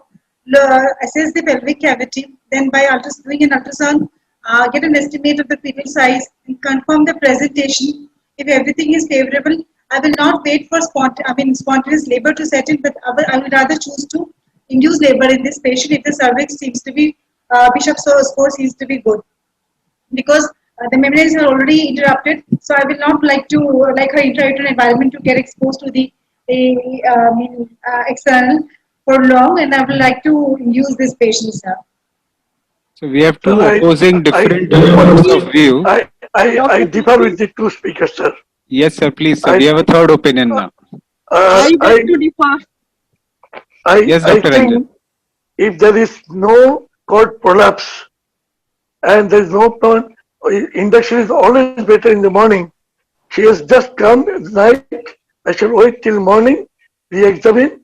Only what I can do, a IV fluid and maybe some antibiotic start and let the patient sleep. The surgeon also sleep. Everything can be done in the next morning. No hurry. If there is no cord prolapse. Can I join? Yes, of course, Dr. Sasmita. Please go ahead. So the case came at night 11 o'clock. I'm not in a hurry. I'll wait for the onset till morning. I'll keep meal orally. Better benefit of doubt and rule out maternal fetal. Nothing is going to fetal parameter is okay, and keeping a broad spectrum antibiotic in place. And in the morning assessment and start induction. Though we can theoretically wait till 24 hours, but in the next morning, depending upon the cervical finding and other criteria, biophysical profile, can have a look in the scan, then I will induce. But I'll keep meal orally. So the clear answer here is that there is no absolutely clear answer. None of the guidelines tell you how long you should wait. None of the guidelines tell you if there is a fixed duration of time after which you should induce. It's left to your individual judgment. You must assess on a case by case basis and surrounding the circumstances that you find yourself. Having said that, Sir, if if it's the everything is right fair cervix, you can go ahead and induce using with the vaginal oxytocin. prostaglandins. Yes, sir. Duration to delivery interval is much longer with oxytocin, and therefore vaginal prostaglandins are preferred. They can also be used with a pre-labor rupture of membranes. If, however, you Sir, we find can that use there are certain... sublingual also. We can use sublingual prostaglandins also. Yes, ma'am. That We'll is come to why that a little later. my We'll come to logic that a little behind the later. induction was that because the induction to delivery, induction to delivery interval should not be more prolonged. Absolutely. I'm not saying So you're that is wrong. why I I'm would like saying to. that everybody is right. I'm saying that everybody is right and nobody is wrong. It just depends on the circumstances.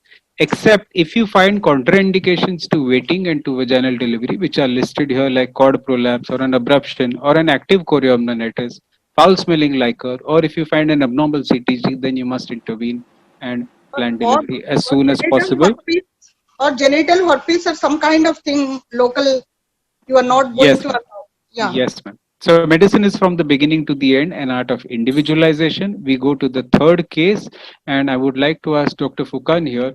This is a 33-year-old primigravida. She's conceived on infertility treatment. She has IUGR at 32 weeks. Conservative management was started with nutritional supplements. Well-being is being monitored by color Doppler and CTG. Now her color Doppler shows reduced end diastolic blood flow. CTG shows low variability. There are no accelerations, but as of now, there are no decelerations. The cervix is poor, it's not inducible. What are the options for this patient? What should we be doing? She is a high risk pregnancy. She is delivered on infertility treatment. She has IUGR, and of course, the weight is around 2 kilograms, but of course, this is going to be a compromised fetus.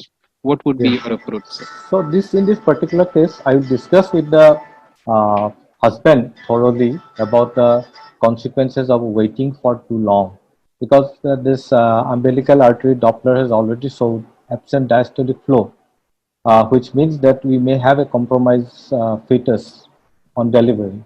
So it is better to deliver the baby immediately and in a place where proper neonatal resuscitation facilities are available. Absolutely, absolutely. Sir, if I can just trouble you a little more, what is your definition of immediately? 12 hours, 24 hours, 36 hours, 48 hours? In this particular case, I think it is since it is an absent, it is not reversal of diastolic It's flow, not but an reversal of absent. flow, and Yes, CTG also does not show deceleration yes. right now. So I think we can wait for another 6 to 8 hours, or whenever this is because patient has to be on empty stomach and all things have to be ready also. So we can easily do So you after feel six that to eight this hours. case definitely needs a cesarean section, which is done in a Yes. semi-emergency or a planned manner. If you diagnose this in the evening, then you post her for next day morning. Or if you diagnose this in the morning, then probably after you finish your OPD in the afternoon or evening is when Yes, you sir. would post her. This would be your Yes, approach. sir. Dr. Sasmita Dash, any different point of view here? Yeah, because you have already mentioned it is 2 kg. I'm little worried. And you know, IUD, sudden IUD is very common in this kind of cases. And there is a placental reserve already shows in your Doppler picture. But still, I would like to, in 24 hours, still I arrange for the neonatologist and all setup. I'll give dexamethasone or betamethasone for benefit of doubt, because 2 kg I'm not sure of my setup for the extremely NICU. So I will give a dose of 12 milligram 2 times 24 hours after I plan, unless otherwise any emergency crops up. All right. So we have two different points of view. One says that you should go ahead and do it on the same day between 8 to 12 hours later. Another point of view is that you could add dexamethasone even though this baby is borderline weight of 2 kg and plan it 24 to 48 hours after the action of dexamethasone has occurred. Dr. Biswajyoti has raised his hand. Yes, sir. Yes, the only reason I raised my hand was that if you go back to the case, you have said that the baseline variability is reduced. Now, if the baseline variability, there is the reduced baseline variability with no accelerations. So this is basically, if you categorize this CTG, it is the suspicious CTG. Absolutely. Okay, I would actually be a bit reluctant to wait on a suspicious CTG with with an absent end diastolic blood flow. Now, what I would rather do is, as Doctor just now said, that she would give us steroids. I would give her the steroids and do a repeat CTG. Now, if the repeat CTG again shows reduced baseline variability, I think she would be better off being delivered rather than being left alone. All Yes, right. yes. So I Even think here we would like to err on the side of caution and maybe plan delivery as soon as possible. Now, you would usually like to deliver this baby as soon as possible without subjecting it to the stress of labor. That is what normally you, I, or any clinician in this difficult situation would think. But the relatives want a vaginal delivery. They don't want a cesarean section and they want induction of labor. So you have induced her with prostaglandins. After you did the ARM, you found there is thick meconium stained liquor. There are variable decelerations. Obviously, you need an emergency cesarean section now, but this is not going to be an easy emergency cesarean section. What are the pitfalls that you will encounter during this surgery? Dr. Nitumani, Sir, this is a cesarean section which is being done in an emergency. You've induced her. When you did the ARM, you found thick meconium stained amniotic fluid. And yes. how would you do this cesarean? What are the precautions that you would take? So my NICU setup has to be ready. I have to be sure that my NICU setup is fully, the manpower as well as the machinery is all ready to accept this severely distressed baby. And precious too, sir. Uh, because the baby has a thick meconium stain, so every chances of the baby being more severely distressed, the chances are there. So the neonatologist has to be present to revive the baby, and the baby might have to be put under NICU admission, and the patient party also has to be counseled regarding this part.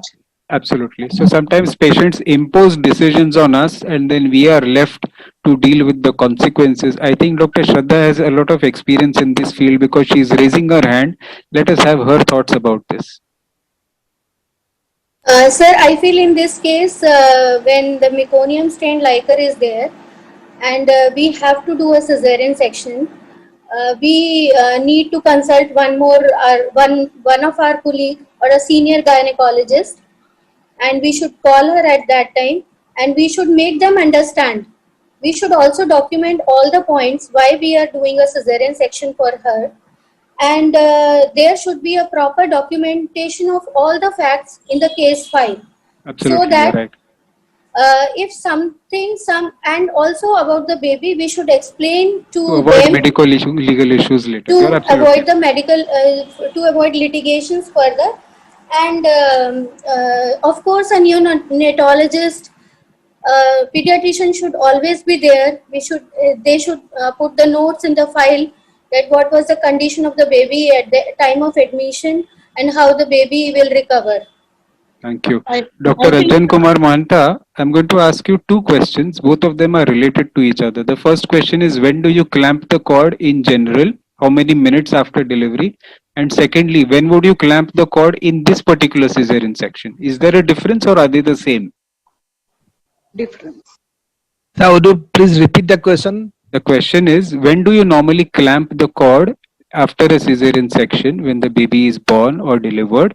And number two, when would you clamp the cord in this particular cesarean section? Is it the same duration of time? In this Anybody case, else? definitely to avoid.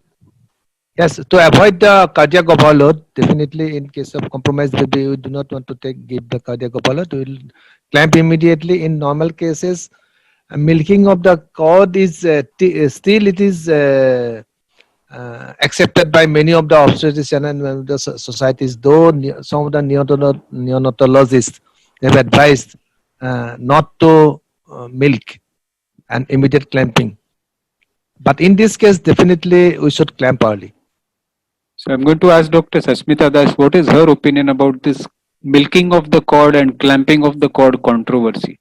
We do clamping in the normal cases. We leave for 3 to 4 minutes normal flow to occur. Baby is in little down position than the uterine and placental layer. Let the flow go to the baby. But in this condition, to avoid the overload, as the doctor has already pointed out, as early as possible, you have to clamp the cord. So this is the exception to the rule. The modern thinking is that you wait for at least 1 to 3 minutes before you clamp the cord so that the baby is adequately perfused. But obviously in this case, where there is an element of distress, where you need quick and prompt resuscitation, you have to make an exception and try and clamp it ASAP. This is the WHO surgical safety checklist. I don't know how many of us are using this in clinical practice. I feel that for every single surgery that we do, let it be a simple check curettage or even a DNC, right up to a radical hysterectomy. For every patient, we should be having this. This has to be ingrained not only for us as clinicians, but also for our OT staff, for our labor ward staff, and for even the ayabais and maushis. Sometimes, if on your indoor case files, this surgical safety checklist is not there, the people will come back from the medical records department and say that your papers are incomplete. Please complete this because your checklist is not there. I think this is one of the important things that we have to imbibe and we have to inculcate and we have to pass it on to our juniors as well as to our colleagues. The author of this is, of course, one of the key Indian origin people, Dr. Atul Gawande, whose excellent book, The Checklist Manifesto, is a recommended read for everybody. And if you have the chance to ever pick this up, I highly recommend it. There are many Indians who have become famous, or people of Indian origin who have become famous. He's one of the few Indian surgeons who has become famous, and this is his book, and it echoes almost everything that the WHO surgical safety checklist talks about. We'll do maybe one last case, and I'm going to ask Dr. Kirtiranjan Dey sir to take this. This is a 38-year-old primigravida. She's conceived with treatment, uneventful progress till 32 weeks. At 34 weeks, she has all the premonitory signs of severe preeclampsia or impending eclampsia. Blood pressure is 180 by 120. Pedal edema, abdominal wall edema. She's admitted, administered labetalol. While you're trying to stabilize her, she has a generalized tonic-clonic convulsions. Magnesium sulfate is given. You've brought the convulsion under control. Emergency ultrasound shows cardiac activity present. Birth weight to be 1.750 kg, which is obviously an IUGR baby. What would you like to do for this patient? Are you going to do a cesarean section? Would you I like don't to know deliver her vaginally? if the cervix is not dilated and the still patient condition is persisting, I have got no option to save the mother then to the baby. I should go for CS section immediately. All right, sir. You would like to do a cesarean section. Dr. Nitumoni? Yes, Yes, yes, ma'am. sir. Because you said this patient is at 34 weeks and she has already developed eclampsia. So in this case, because at 34 weeks in an eclampsia patient, there is no role of expectant management. So I'll go for a complete assessment, and then if there is no maternal or fetal limiting factors and a Bishop score is good and I predict the delivery to happen within next 6 hours, I'll go for a vaginal delivery or else I'll plan for a cesarean section. Dr. Shraddha Agarwal has raised her hand. Let's hear from her. Sir, I will straight away go for cesarean section because she has already thrown a fit.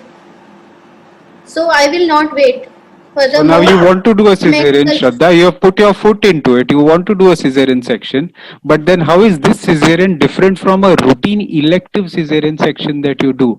What are the specific circumstances surrounding this cesarean which should make you very careful? It's not an easy cesarean to do. The baby weight is low. She Yes, is sir. preterm. The baby's weight is less. Maybe compromised intrauterine blood flow or placental blood flow there. And of course, let's not forget that she has been given magnesium sulfate IV Yes. loading dose. Sir, So I how will much send all time do you routines. need to keep between your cesarean and the last dose of magnesium sulfate? Sir, magnesium sulfate we have given her, and during cesarean, already we have given her one dose, and during cesarean also, I will start a drip of magnesium sulfate, which should go around 1 gram per hour, and after sending all the routine investigations for eclampsia like CBC, LFT, Investigations are done. They are within and normal limits. okay, sir. Sir, I will go ahead with cesarean section and I will call a neonatologist. I will keep the NICU for the baby ready, and the patient might Most develop important question you have several. not answered. Most important question you have not answered. How long after the last dose of magnesium sulfate do you want to take her up? It's very important because you don't want your baby to come out depressed and limp. I Dr. think, sir, Biswajyoti, any opinion on this, sir? Yes, sir. I beg to differ on this a little bit. Yes, sir. Because if your blood pressure is 180 by 120, and Yes, if sir. the patient has already had an eclamptic fit, I would be rather, I would first of all make sure that the patient is in an ICU setting. That is number one. Absolutely. Number two, Correct. the loading dose of magnesium sulfate. But remember, magnesium sulfate is not an antihypertensive, so I'll give her IV labetalol if possible and try to control the blood pressure. And if the blood pressure within a reasonable period of time, which will not be more than say 3 or 4 hours, if it's not controlled, then I will probably go ahead and deliver her, because we know that the treatment of preeclampsia is delivery. So we will have to Dr. probably Yeah. deliver her in a situation in the presence of a good anesthetist, because it's very important. Fluid restriction is very important in this kind of cases, because I have come across cases who had a complete cardiac arrest or pulmonary edema while we were delivering her. So we have to make sure that the anesthetist is well trained one. The surgeon who is doing has to be a capable surgeon. And about magnesium sulfate, Dr. Tambe, I don't think when you are in a situation where the blood pressure is so high, you really need to bother so much about whether the baby is going to come out limp or not, because you will be doing it in an NICU setting where a neonatologist will be present. So magnesium sulfate, yes, it sometimes depresses the baby, but where the mother's life is at risk, I would rather go ahead and do the cesarean section and take that small risk with the baby. Thank you so much. Thank you. Dr. Sashmita wanted to add something. Many a time after magnesium sulfate, your anesthetist says the case cannot be taken immediately, but as rightly pointed out by my previous panelists, it is important for the mother's life. and sometimes antihypertensive and as well as magnesium sulfate already, because seizure one episode has happened. So we give, but you can take up the case, I think 45 to 60 minutes after only you can take up the patient. But if your anesthetist is very experienced, he can handle it, because of the relaxation of the magnesium sulfate, they sometimes face problem during intubation, and some kind of anesthesia, giving induction of anesthesia they face. But experienced anesthetist can probably handle, and many a time with the magnesium sulfate also within half an hour, 45 minutes, we shift the patient to the OT and do a section. True. So Madam, I'll what just if give you the my patient is, personal experience so that what's your, usually. so I have a Yes, ma'am. question there. Yes, ma'am. Go So ahead. what if the patient is already in labor? Many a times we have seen after a bout of fits, the patient, she might be haven't done the examination. You said the BP is also controlled. What if she has already gone into labor? Why put her for a Correct. So cesarean that's what section? Dr. Kirti Ranjan Dey sir said, that we would like to assess the cervix, look at the condition, and if the position is not favorable for a delivery within 6 hours, then we go ahead and we do a cesarean. That is what sir said, and I concur with what he said. I also agree with what you say, that we don't always rush to do a cesarean. We always assess the patient, have a look at her, decide whether she is in labor or not, whether she can safely deliver in a short period of time. If your induction to delivery interval is short, sometimes a vaginal delivery may be the ideal choice. I remember 25, 30 years back, my anesthetist used to tell me, you're taking up a patient who you have given magnesium sulfate. Make sure you arrange for a bed in the ICU first, because if she doesn't come out of anesthesia, she needs to go to an ICU. Those were the good old days when we didn't have an ICU in our own hospital. We had to arrange for an ICU in an adjacent hospital. Today, of course, when we are in tertiary care institutions and we are in well equipped corporate hospitals, that question doesn't arise and you can take up the patient almost immediately. I want Right. to ask Dr. Amal Kumar Fukan sir, what is your choice of anesthesia? Spinal, epidural, or general anesthesia for a patient who has just had a convulsion in the say last half an hour to 1 hour? If the platelet count is low, Yes, sir. in such cases, usually sometimes the platelet count is low. If it is in the range of less than 75,000, then regional anesthesia may not be safe. So in that case, a general anesthesia will be preferable. And also, if the patient is unstable, she may not cooperate with regional anesthesia. In that If she case, is also we violent in need a to. post-ictal state, then Yes, sometimes you yes. may prefer. Yes, So you're another thing I want to add, we had two experience in last 2 years yes, sir. in this type of eclampsia cases where the patient ended up with cerebral hemorrhage and patient died in the ICU. Later on, we did after the case went very bad, and we did CT scan and we found that there was cerebral hemorrhage. A neurologist came and they said that it is preferable that sometimes you should call a neurologist or do a MRI or CT scan if there is convulsions, because convulsions may lead to, it may not be a reversible one, or it may have some pathology in the brain. So that is what is also should be considered, I think. You're absolutely right. So sometimes you have subarachnoid hemorrhage or cerebral venous sinus thrombosis, which occurs in these patients, and Sir, we're all what the about time cerebral focused. edema? Yeah, Sir, that's what what I about was. cerebral edema? That's exactly what I was coming to. That there are issues which we sometimes don't focus on because we are so bothered about delivering the baby. We are insisting on controlling the convulsion. That's where a multidisciplinary team approach comes into play. You need to have a good intensivist who is there to advise you. Look for focal neurological deficit. Sometimes we who have passed out 25, 30 years ago have forgotten the signs, for all the 13 cranial nerves and how to test for hemiparesis, paraparesis, all those signs.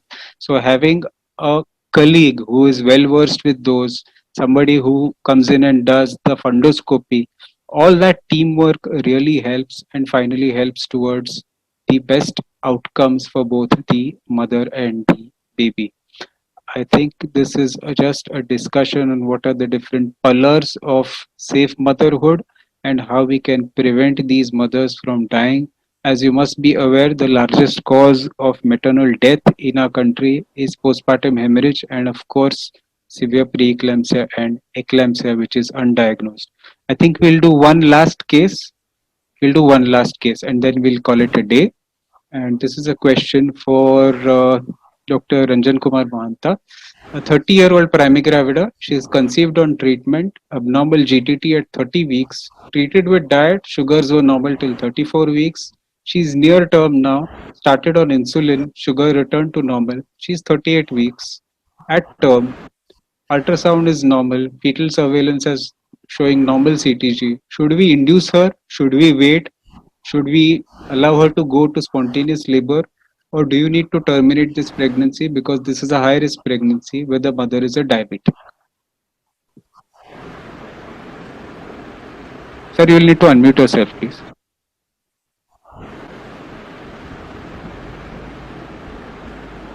The case of gestational diabetes mellitus case, GDM case, and controlled with insulin. If, as it is a high risk pregnancy, but controlled with insulin, the sugar is controlled. So at 38 weeks, as per the good clinical practice recommendation, FOXI IOCOG 2018, we should induce her. Before induction, we should assess, and at the same time, we should counsel the patient for the induction.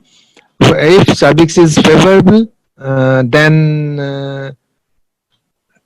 we can go for the oxytocin, and if it is cervix is unfavorable but pelvis is good, in case of poor Bishop score, then we can start with dinoproston gel for initially. Then once labor pain starts, then we can acceleration by oxytocin. And continuous fetal monitoring is very much important because of the high risk cases, and partogram should be also maintained. If there is a action line has been visible, then we should terminate by cesarean section. Otherwise, we can plan for vaginal delivery. Okay, so Dr. Nitumoni, any difference of opinion? Since in GDM it is seen that there are a small percentage of patients who develop stillbirth in the last weeks of pregnancy. So we cannot wait her to complete 40 weeks and then induce. So at 38 weeks, definitely after assessing everything, if everything is favorable, I would definitely like to go for induction. And also, excluding the other factors, like if the baby is not macrosomic, so which will hamper my induction and which might lead to shoulder dystocia and all. So excluding those factors which aren't favorable for an induction, if everything is okay, I would like to go for induction in such case. Thank you, ma'am. So I think the evidence is clear that whether you induce at 38 weeks or you wait for spontaneous labor, there is not much difference between the two. But as Dr. Nitumoni rightly pointed out, sometimes these women can have sudden IUFDs which are unexplained. Even though your ultrasound is normal, your color Doppler is normal, CTG is reactive, and then it's very difficult to face the patient and her relatives asking why was there a sudden unexplained IUFD. So from that point of view, sometimes it may be safer to induce labor when she is at term. Again, there's been a very big trial which was published in the British Journal in 2017, which shows no difference in cesarean section rates and neonatal outcomes, whether you wait for spontaneous onset of labor or whether you go ahead and induce this patient. As far as the current recommendations are concerned, there are three different types of patients according to the American College guideline. A1 GDM is women who have good glycemic control. These women are to be treated as any normal non-diabetic patient, and you can wait for them as per your CTG and ultrasound findings and electively induce them at term like any post-term pregnancy. The other two classes of patients are slightly more difficult. Women who have good glycemic control are to be managed expectantly, but women who are receiving insulin will need to be managed and will need to be either induced or will need to be delivered by cesarean between 39 weeks to 40 weeks. If women are poorly controlled, then you may plan delivery even earlier. And for uncontrolled diabetics who are admitted and not responding to therapy, for them you can plan delivery even earlier sometimes between 34 to 37 weeks also, where you feel that the patient is not responding to even insulin and she's an uncontrolled diabetic with a lot of other complications. One last question I want to ask before I close this panel, and this is a very thought provoking question. We always talk about macrosomia, we talk about shoulder dystocia, we are very scared. We are doing a lot of skill drills for our labor room staff, for our nursing staff. We teach our juniors also to be wary and we teach them all the maneuvers. But usually we rely on ultrasound estimates of what is the baby weight likely to be. I want to ask Sir Dr. Kirti Ranjan De, in your experience of so many years, should we rely on ultrasound estimates of this so-called fetal birth weight? Is it accurate or is it No, misleading? sir. I'm very sorry to say, uh, more than 50% of the ultrasound measurement of the baby's weight does not tally when the baby is born. So this is very difficult.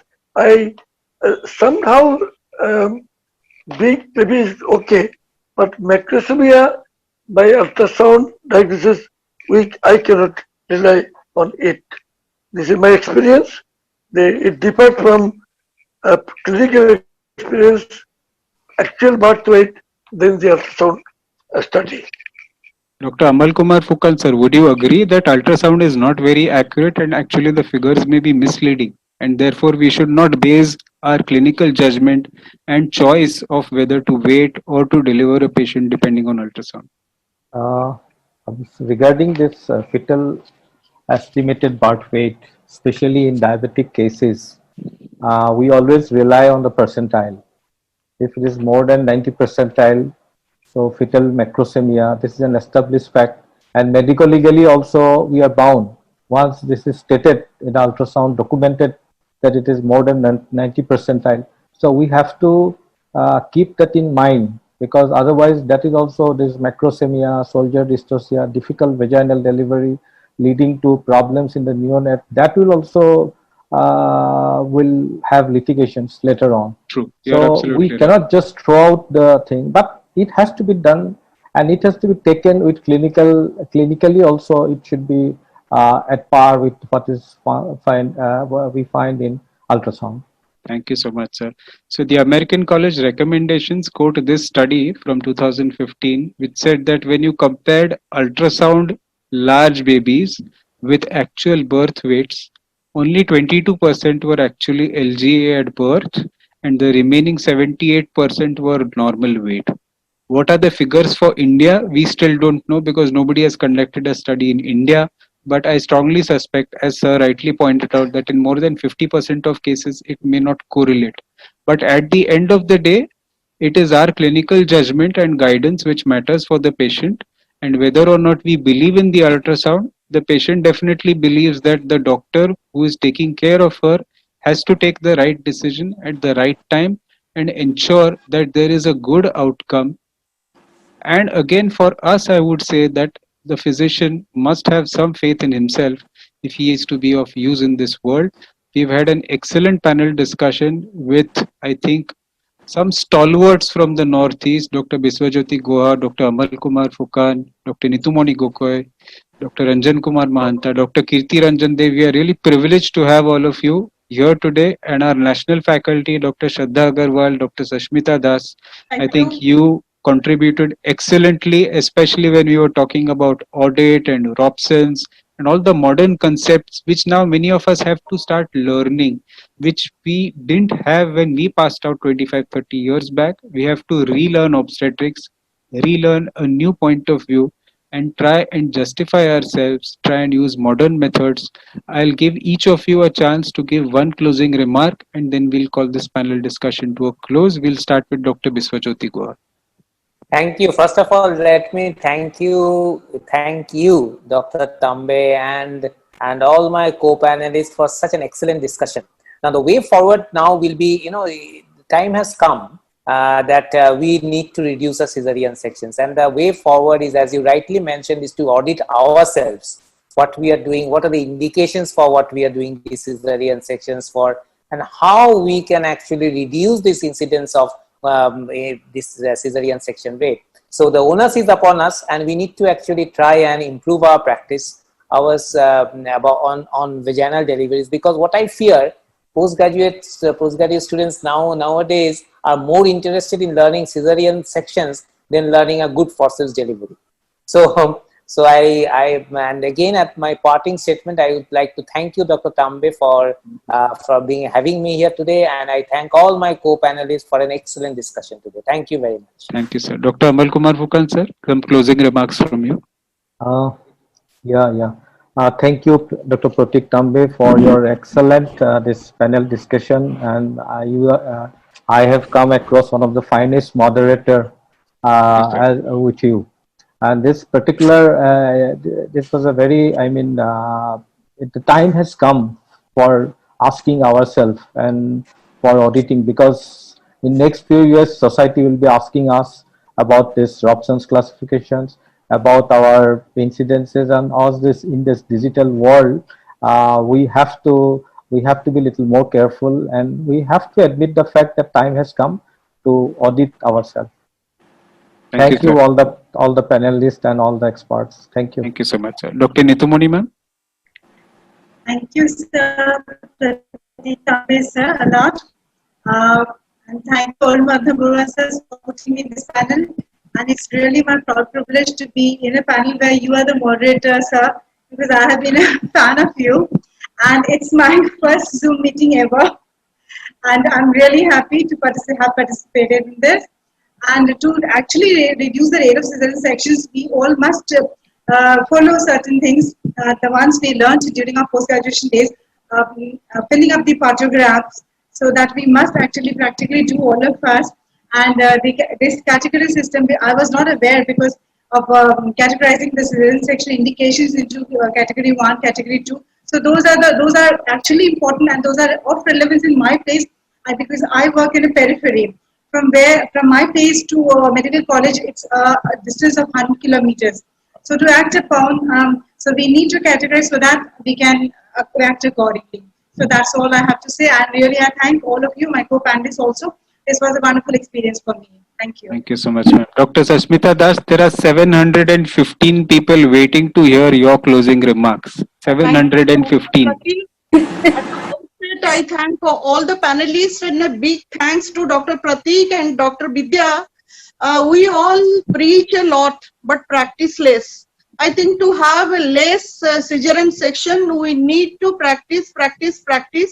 We need to unlearn things, to learn new things, and whatever we talk and discuss, we need to join hand to practice, and so that our cesarean section has really gone down. Thank you, Pratik, again. Thank you. Thank you, ma'am. Dr. Ranjan Kumar Mahanta, sir. Oh, thank you so much for giving me the opportunity to be part of you and in this interesting discussion, Dr. Pratik. Just in my conclusion, I want to share my small experience in cases of labor analgesia, because it is I'm doing a research work on this. While patient going into labor, after receiving the active stage of labor, she is having excruciating pain. We have tried with the injection of subcutaneously 0.5 ml of distilled water into the Michelis rhomboid in the sacroiliac sacral region. I have found that 30 to 40% reduction of the labor pain, and patient give birth very happily. And to share these feelings, and we can try, because the patient request for cesarean section is going up very significantly in recent days. And in this case, we can try, because it don't have any side effect. It is no medication we are using. So I hope and other can also try with this. So please publish, and I'll be happy to recommend you to our Foxy journal. The editor-in-chief is Dr. Suvarna Khadilkar. Please write to her. Please publish your data. We would love to hear this new technique from you, and we would like it to be more widely dispersed in India if this is something which is really original. Thank you so much, sir. Dr. Shraddha Agarwal. Yes, sir. Sir, I would like to say that labor management should be individualized for every laboring woman, for the expectation of a successful vaginal delivery, and also we should be ready with the cesarean section skills when required. Thank you very much, sir. Thank you for giving me a chance to speak Thank you, today. Dr. Shraddha. And we'll close with Dr. Kirti Ranjan there, the senior most panelist.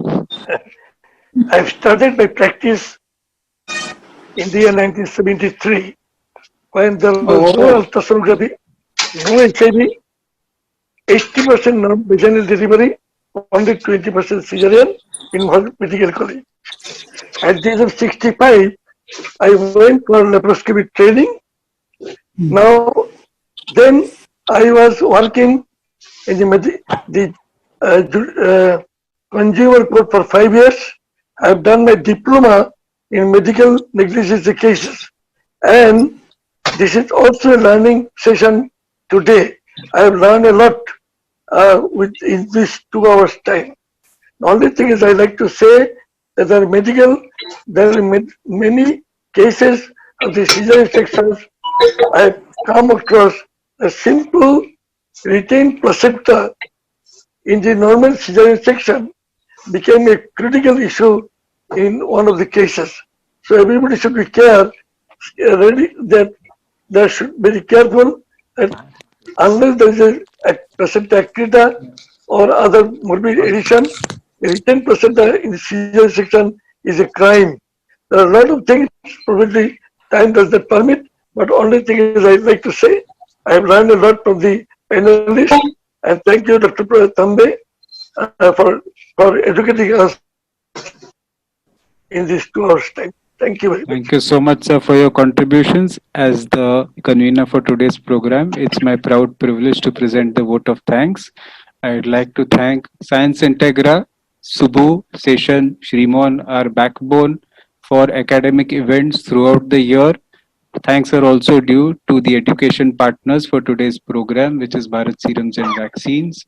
My gratitude to the Dibrugarh OBGYN Society, President Dr. Arun Madhav Barua, the two eminent gynecs who chaired the first session, which was this talk by Dr. Kuldeep Jain on management of endometriosis, namely Professor B.B. Chaliha and Dr. Harinarayan Borkataki. Dr. Vidya Thobi is here, chairperson for the Food and Drug Committee, and if she would like to present some closing remarks, and after that we will call this session to an end. Yeah, Dr. Pratik, it was an excellent panel, and I would like to add that as you told about Laksha Manyata and other things, I am also a lead assessor of Manyata, and as we have what we witness in peripheries, some of the things like lack of anesthetist, we pre-plan our cesareans and lack of many things, they only lead to the increased rates of cesarean section. And though we do in our medical college a lot of scissor audits and all, many of the times we get the referred cases. So sometimes it is obligatory on our part to do section because already the patient is laboring and all. In our institute, cesarean section by demand, maternal request, that CDM are a little less because we work at the peripheral level. But of course, in urban population, definitely they are more. So it was an excellent panel, and as usual, it was a master stroke. And I thank Dibrugarh OBGYN Society. All the best, Dr. Arun, and we will definitely wish all the best in your future. And I always love to listen to Dr. Pratik, and I am always associated with him in one or the other. And thanks all the panelists. They were excellent. Thank you, ma'am. Thank you very much. Thank you very much. Thank you. Thank you so much. Thank you. Dr. Arun Madhav is here. Sir, would you like to present some closing remarks before we close for the day, or do you want to give the opportunity to somebody else? I think if Dr. Harinarayan Barkataki, he was the chairperson around, if he's still logging in. He is there, I think. Harida? I don't see his name, sir. Okay. Then I think it's my honor to request my teacher, Shalia sir, to give the closing remarks, because whatever I am today, as I have told you, I'm because of the sir. So he was sharing the session second. Yes. So sir will give the closing remark for everyone. That is a Guru Vandana by Arun to his teachers. Sir. Thank you very much for asking me to make a remark. I'm very much pleased to listen to all the panelists. They are very much up to date. And Dr. Fukan, Dr. Mohanta, and Dr. Kitty Day are all my students. I'm proud of them. They have done very well in the panel. And today, the problem with the medical practice of physicians is that in the general government hospitals, there are suddenly a lot of cases from the periphery in late labor or say in unattended, unchecked cases coming to the hospital. So the incidence of cesarean section has gone up because first thing is in some of the medical college hospitals or civil hospitals, there is shortage of hand, especially to attend a laboring patient. Now, both from doctor side, from nurses, or other facilities. So that is why in some of the hospitals, in these particularly in government hospitals, where a lot of unchecked, uncared cases at the last moment they come, leaving no other chance than to do a cesarean section, save the mother and save the. So that is why this has raised the total number of cesareans. Otherwise, most of my colleagues, younger colleagues, they are doing good jobs, and thanks to them, they are doing good service to the region. And as for the panel, discussion was quite lively. And Dr. Tambe has managed the whole panel discussion was conducted very nicely, thanks to him. And thank all other members attending this talk on endometriosis, Dr. Jain and Dr. Vijaya. And thank you, Dr. Burwa. I have nothing much to say on this because I have left obstetric practice a long time ago. So from my side, I have learned a little new things, modern things. Thanks for that. Thank you. Thank you so much, and it has been a pleasure seeing you after a long time, maybe on the virtual platform. And probably I am thinking that this could be one of the first webinars in your lifetime as well. So we will remember that in that way, sir. I'm at 90. Yes. It's a proud feeling for everyone that everyone will get encouraged that people can work like you at the age of 90.